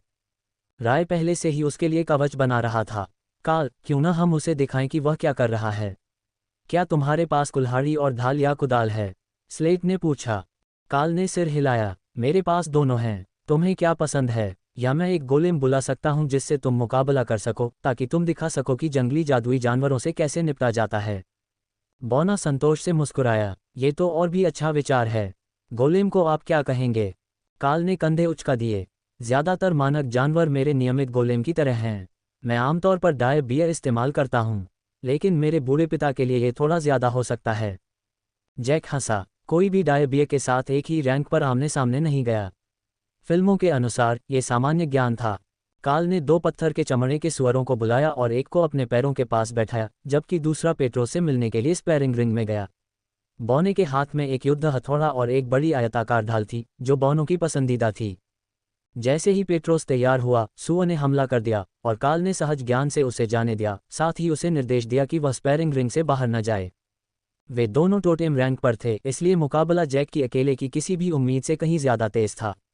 लेकिन जिस तरह से धीमे और हटे कट्टे बौने शमन ने सुअर के हमले को रोका, मुड़कर हमला किया, वह ज्ञानवर्धक था। स्लेट अपने हथियार में लाइटनिंग हैमर नामक वृद्धि के अलावा किसी अन्य कौशल का उपयोग नहीं कर रहा था, जो संपर्क में आने पर सक्रिय हो जाता था। यह एक योद्धा की लड़ाई का उसके सामान्य जादुई कौशल से कहीं बेहतर अंदाजा था, लेकिन इससे उसे सुअर से मुकाबला करने के लिए ज्यादा समय भी मिला। अतिरिक्त व्यायाम उसके लिए अच्छा था। हाल ही में वह नगर परिषद के मामलों में बहुत ज्यादा समय बिताता था और शारीरिक गतिविधियों पर पर्याप्त समय नहीं दे पाता था। अगर उसे अपनी ट्रेनिंग जारी रखने के लिए ज्यादा समय नहीं मिला तो उसे चिंता थी कि वह धीमा और बेजान हो जाएगा। शायद वह काल से कह सकता था कि वह 12 के लिए भी कुछ ऐसा बनाए जैसा उसने गोल्डन ड्रैगन नेशन के लिए बनाया था, एक प्रशिक्षण मैदान जहां वे किसी भी रैंक पर जाकर अपने युद्ध कौशल का विकास कर सकें। आखिरकार हर कोई अधिपति नहीं था, लेकिन उनके पास केवल यही एक कालकोठरी थी। वास्तव में लड़ाई में बहुत बारीकियां होती हैं, तब भी जब ऐसा लगता है कि आप किसी चीज पर हथौड़े से वार कर रहे हैं। जैक ने स्लेट पेट्रोस को अपनी ढाल झुकाते हुए देखा ताकि सुअर उस पर हावी हो जाए और ढाल को उसके पेट के नीचे ले जाए, जहां से वह उसे उसके पैरों से उछाल सके, जहां वह उसके कमजोर निचले हिस्से पर हमला कर सके। दोनों लड़ाके अलग हो गए। सुअर लंगड़ाता हुआ चला गया और काल ने उसे भगा दिया। स्लेट हंसा। और यही तो सुअरों से निपटने का तरीका है, समझे? तुम भी उसी तरह की ढाल इस्तेमाल कर रहे हो, बस जो हथियार तुम्हारे पास है उसके हिसाब से हमला करो। जैक ने सिर हिलाया। मुझे लगता है अब मैं समझ गया हूँ। आपको जानवर पर काबू नहीं पाना है, बल्कि उसकी गति का इस्तेमाल उसके खिलाफ करना है ताकि आप उसके किनारों पर वार कर सकें। बौने ने सिर हिलाया। बिल्कुल, अगर आप जंगली जानवरों से लड़ रहे हैं तो आप ज्यादा बड़े लड़ाके नहीं बन पाएंगे, इसलिए आपको अपनी खूबियों का इस्तेमाल करना होगा। अब मैं एक शमन हूँ, इसलिए मैं आमतौर पर उनसे इतनी नज़दीकी से नहीं लड़ता, लेकिन योद्धाओं के पास इतने विकल्प नहीं होते। मुझे यकीन है कि काल आपको कुछ नए कौशल सीखने में मदद कर सकता है, लेकिन योद्धा जिन कौशलों का उपयोग कर सकते हैं वे अन्य वर्गों की तुलना में उतने विविध नहीं हैं। यदि आप धनुष चलाने में अच्छे हैं तो आप दूरी से भी लड़ सकते हैं, लेकिन इसके अलावा ये लगभग पूरी तरह से नज़दीक से और व्यक्तिगत लड़ाई है। ये तो वैसे भी बेहतर है। कुछ चीज़ों को दूर से मारना ज़रूरी होता है, लेकिन हथौड़े से तोड़ना ज़्यादा संतोषजनक होता है। जैक ने सहमति जताई। दर्शक हंस पड़े। वह निश्चित रूप से बौना था। तुमने कहा था कि काल मुझे नए हुनर सिखा सकता है, लेकिन मैंने सुना है कि वह योद्धा वर्ग का नहीं है, उसने आगे कहा। काल ने सिर हिलाया। नहीं, मैं नहीं हूँ। मेरी विशेषज्ञता जानवरों से जुड़ी है, लेकिन मेरे पास जादुई वस्तुएं बनाने और प्रशिक्षण से जुड़े कई कौशल भी हैं। यह एक तरह से एक व्यापक सहायक कौशल सेट है। यह मेरे पसंदीदा कौशलों में से एक है और यह मेरा पहला कौशल है। रैंड योद्धाओं के अनुकूल है और इसकी कुछ सीमा भी है, इसलिए आप कुछ दर्जन मीटर दूर से हमला कर सकते हैं और एक जंगली राक्षस को अपनी ओर खींच सकते हैं। चैंपियन काल ज्ञान प्रदान करता है। कौशल रैंड को स्टेलवार डिफेंडर जैक में स्थानांतरित कर दिया जाएगा। जैक ने भौहें चढ़ाईं, फिर सिर हिलाया और प्रशिक्षण डमी की ओर मुड़ा। हथौड़े के नीचे की ओर झटके से डमी पर रैंड का एक ऊर्ध्वाधर चाप बना और वह मुस्कुराया, फिर संतुष्टि में सिर हिलाया। ये क्लीव से कहीं बेहतर है। उपयोग में समान, लेकिन सामान्यतः बेहतर। मैं यहाँ सिस्टम इंटरफेस में देख रहा हूँ कि मेरे पास पॉइंट्स के लिए बहुत सारे कौशल उपलब्ध हैं, लेकिन मेरे पास उन्हें खरीदने के लिए कोई पॉइंट्स नहीं हैं। ये वास्तव में आश्चर्यजनक नहीं है, क्योंकि मैं इसमें नया हूँ, लेकिन समय के साथ मैं एक अच्छे योद्धा प्रकार का एलीट बन जाऊंगा। काल ने सिर हिलाया। आमतौर पर नए एलीट को अकेले दुनिया का सामना करने के लिए तैयार होने में सालों का अभ्यास और मिशन लगते हैं। आपके पास एक पूरी तरह से सक्रिय सिस्टम इंटरफेस है, जो एक फ़ायदा है, लेकिन वकर एडवोकेट से वॉरियर बनना थोड़ा बदलाव लाने वाला है। काल की बात पर बाकी लोग हंस पड़े। आमतौर पर होता उल्टा ही था। आप संघर्ष करते हुए आगे बढ़ते थे और अपनी महत्वाकांक्षाओं या क्षमताओं के शिखर पर पहुंचने के बाद ही आप किसी ऑफिस की नौकरी में जाते थे। लेकिन गोल्डन ड्रैगन राष्ट्र ड्रैगन द्वीपों की तरह नहीं था, और उनके पास इतने सारे सामान्य रैंक के मानव थे कि उन्हें चीज़ों को चलाने में मदद करने के लिए उनकी आवश्यकता थी। ये स्थिति तेजी से बदल रही थी, और 2 पीढ़ियों के बाद ये स्थिति नहीं रहेगी, लेकिन फिलहाल ये यथास्थिति है। स्टाफ ने नाश्ता लाया और पुरुषों ने थोड़ा आराम किया, साथ ही वे सोच रहे थे कि महिलाएं इस समय क्या कर रही होंगी। जवाब ये था कि वे स्पा उपचार के चेहरे के कायाकल्प चरण में थे, जहां फे ने उम्र बढ़ने के संकेतों को कम करने या खत्म करने के लिए औषधि और जादुई मालिश तकनीकों का उपयोग किया था। यद्यपि एल्व्स 1000 वर्ष से अधिक समय तक जीवित रहे, फिर भी वे वर्षों तक तत्वों के प्रभाव में रहने के कारण बूढ़े हो जाते थे या उनमें अपक्षयित विशेषताएं आ जाती थीं, इसलिए उन्होंने इस प्रक्रिया को युगों पहले ही सिद्ध कर लिया था। उन्होंने वास्तव में पहले कभी किसी मनुष्य पर इसका प्रयोग नहीं किया था, लेकिन ये काफ़ी अच्छी तरह से काम करेगा। उनके अमर मालिकों और कैश ड्रैगन दोनों ने पुष्टि की थी कि इस यात्रा के दौरान कुछ भी मेहमानों को नुकसान नहीं पहुंचाएगा। किसी ऐसे व्यक्ति को रखना जो भविष्य देख सकता था, पूरी तरह से धोखा था। हालांकि ये थोड़ा सिरदर्द भी था, क्योंकि मटिल्डा और मिस्टी उन चीज़ों के बारे में स्पष्ट चुटकुले बना रही थीं जो अभी तक नहीं हुई थीं, जबकि कैरा लगातार इधर उधर घूम रही थी और उन्हें जवाब देने के लिए इशारे कर रही थी। क्या कोई बेजर के लिए कोई ताबीज़ ढूंढ सकता है? जवाब देने के लिए हाथ के इशारे मालिश के अनुकूल नहीं हैं। मालिश करने वाली ने आखिरकार शिकायत की। कैरा खिलखिलाकर हंसने लगी, जिसकी आवाज़ किसी खुशनुमा चेनसॉ की याद दिलाती थी, और फिर वह अपने मानव रूप में परिवर्तित हो गई, एक किशोर राक्षसी लड़की जिसके कान बेजे जैसे थे और उसके काले बालों के बीच में एक सफ़ेद पट्टी थी। धन्यवाद, अब तो बहुत बेहतर है। मालिश करने वाली ने राहत की सांस ली। हाँ, सीधे तौर पर बात करना एक सुधार है, भले ही मैं आंशिक रूप से ही बेजा हूँ। लेकिन बुंगावनों का पुनरुद्धार है ना? अन्य 2 दृष्टाओं ने खुशी से सिर हिलाया और एल्फ ने निराशा में अपना सिर हिलाया।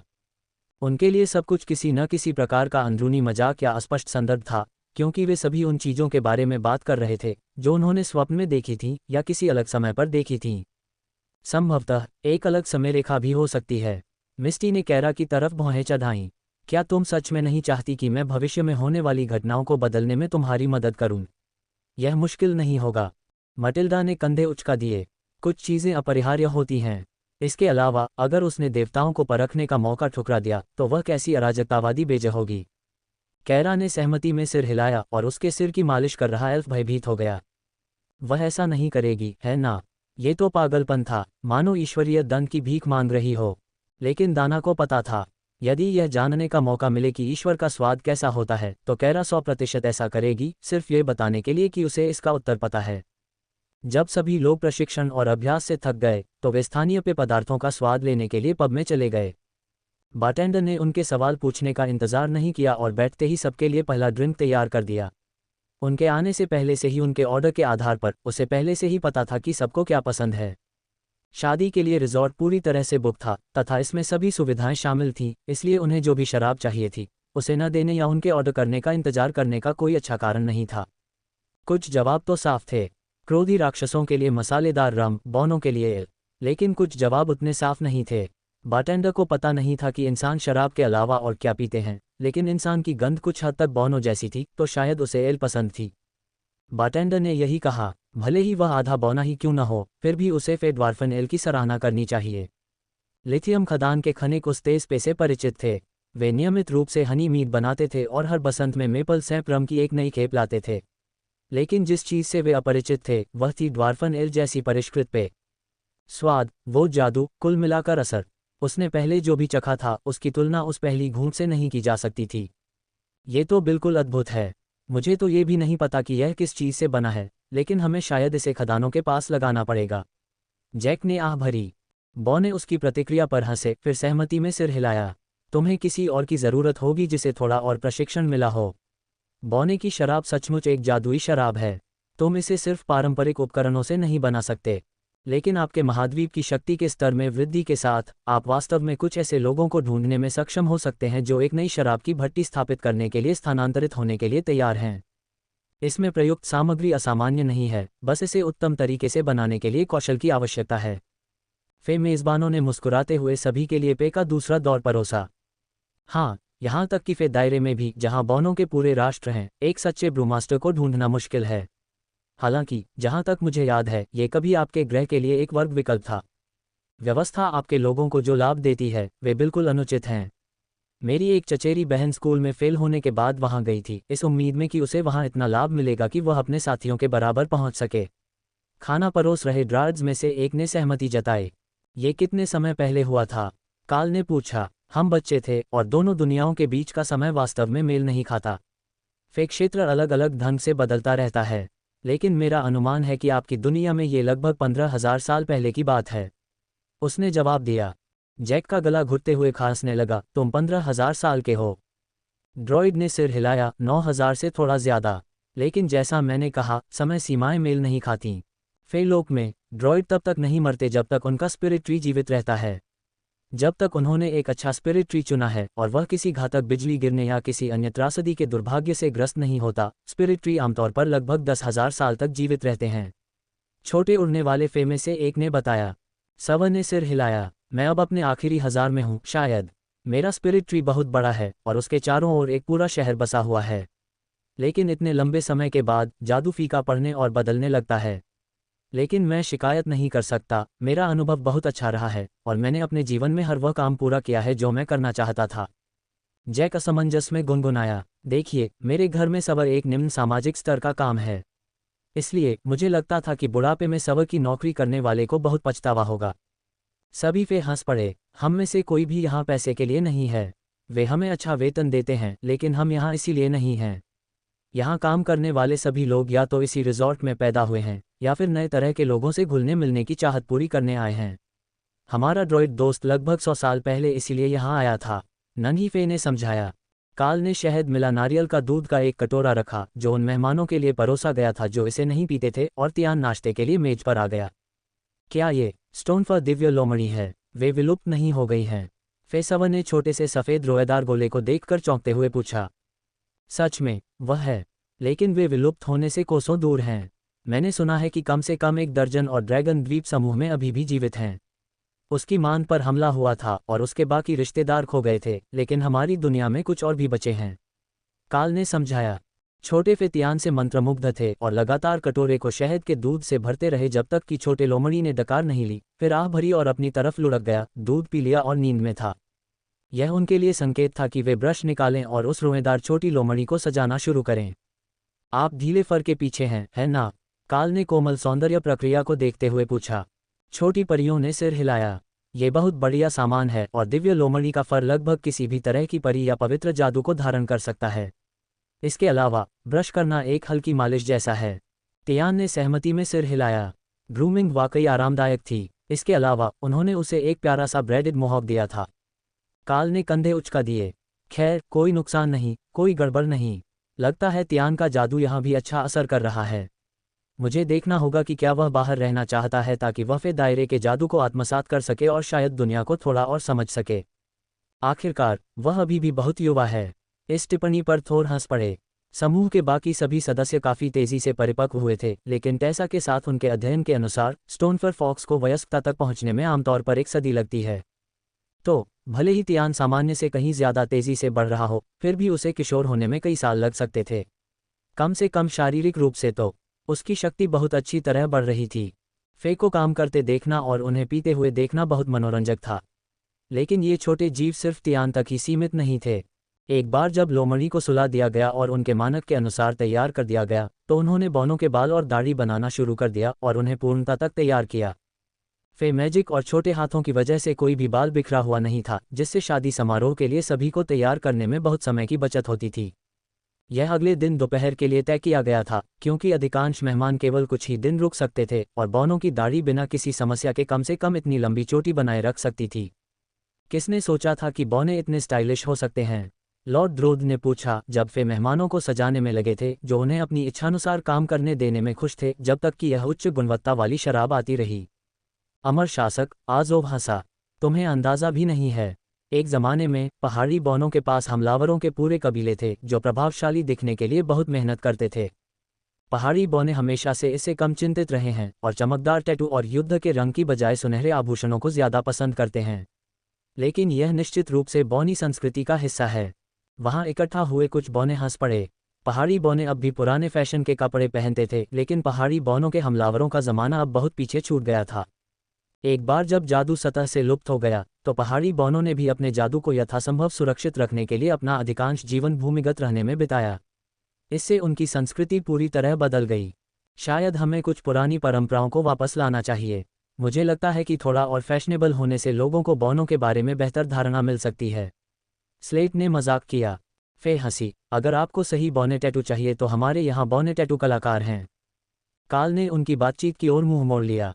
तुम्हें पता है, उनमें से एक महिला जादूगरनी है और उसके पास जादुई टैटू बनाने का हुनर है जो स्थायी बफ प्रदान करता है।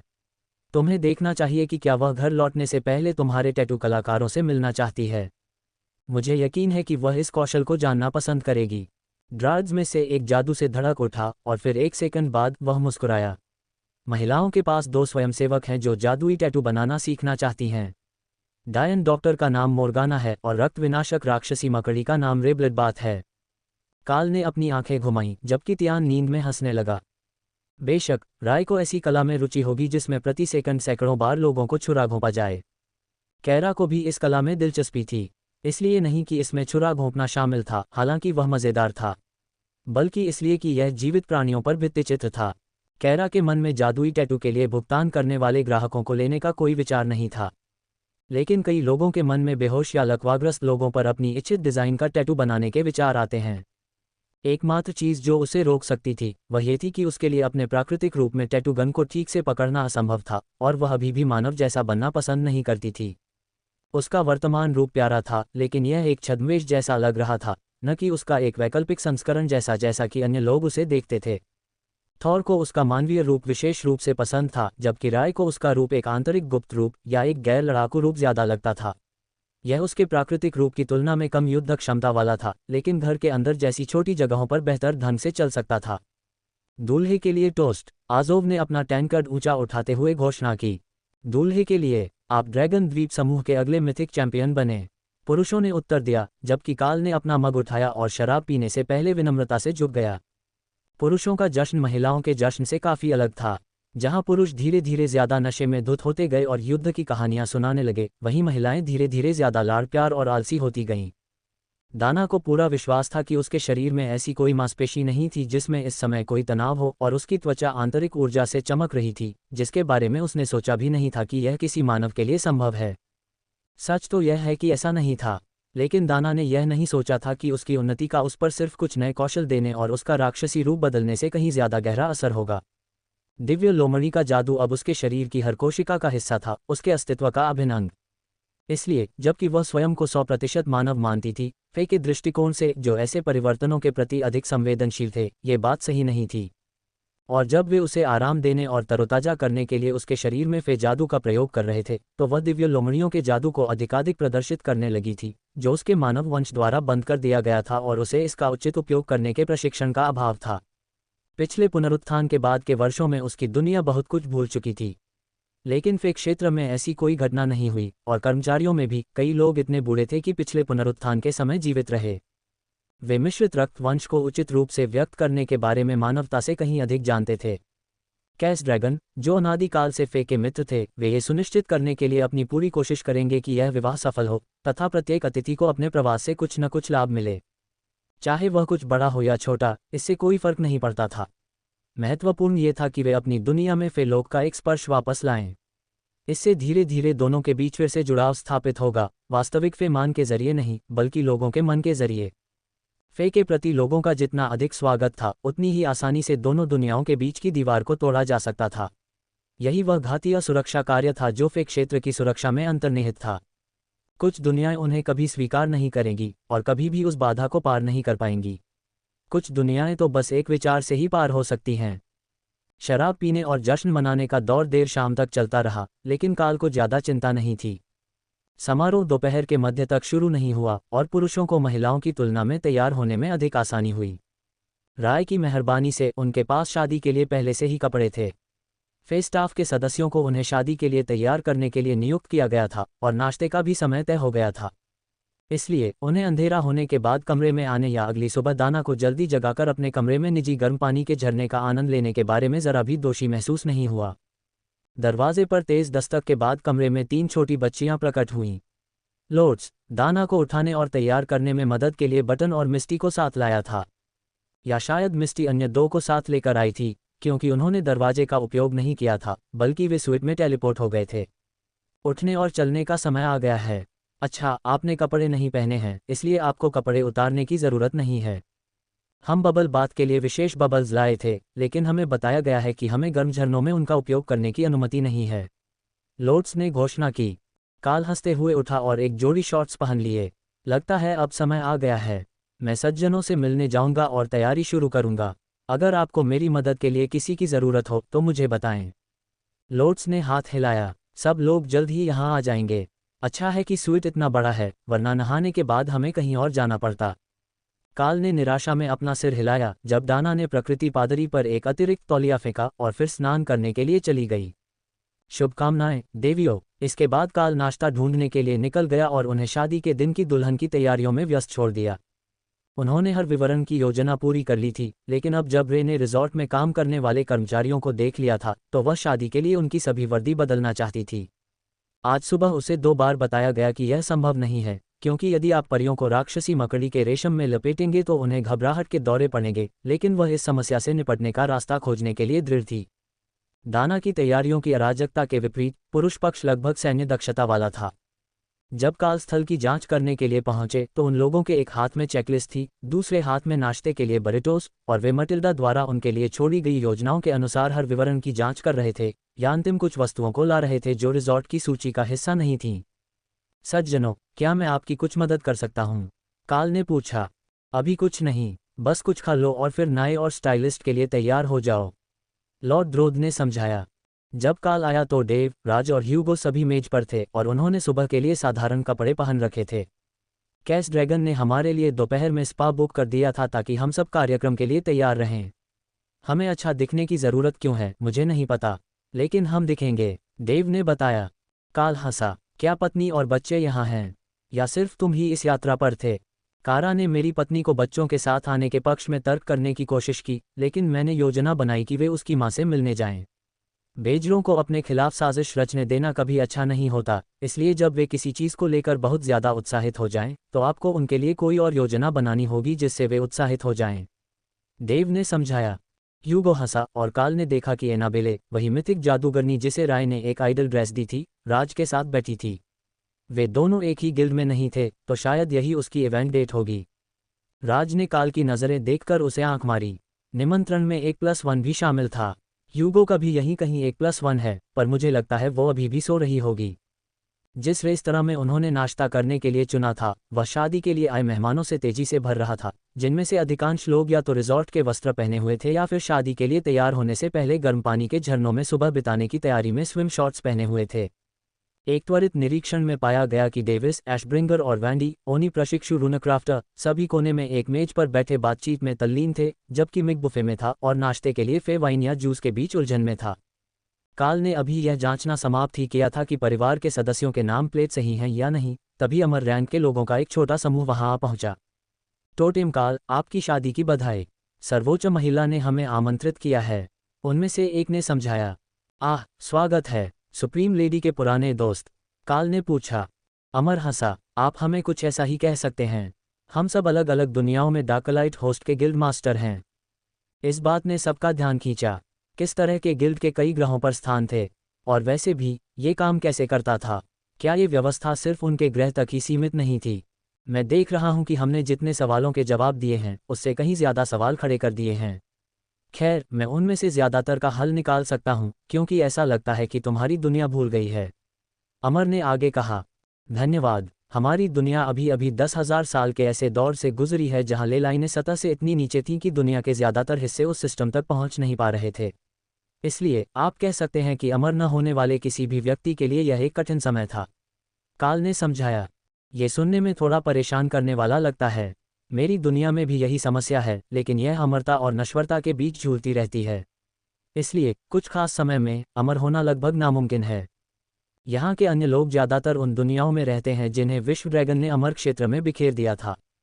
खैर, देव को छोड़कर। देव ने अपने पूरे ग्रह को अमर लोक में एक अलग जगह पर स्थानांतरित कर दिया क्योंकि वह उन्हें मन स्थानांतरित करते करते थक गया था। जिस अमर को वह देव कहता था वह हंस पड़ा और काल ने सिस्टम इंटरफेस पर उसकी नाम प्लेट की जांच की। देवोक्राकिंट। हाँ, वह देव था। कॉमन में इसका उच्चारण करना बहुत मुश्किल लग रहा था। हालांकि ड्रेकोनिक में ये बुरा नहीं था और वह आदमी किसी तरह का ड्रैगन था। हालांकि क्रोमेटिक ड्रैगन नहीं। उसका जादू ठीक नहीं लग रहा था।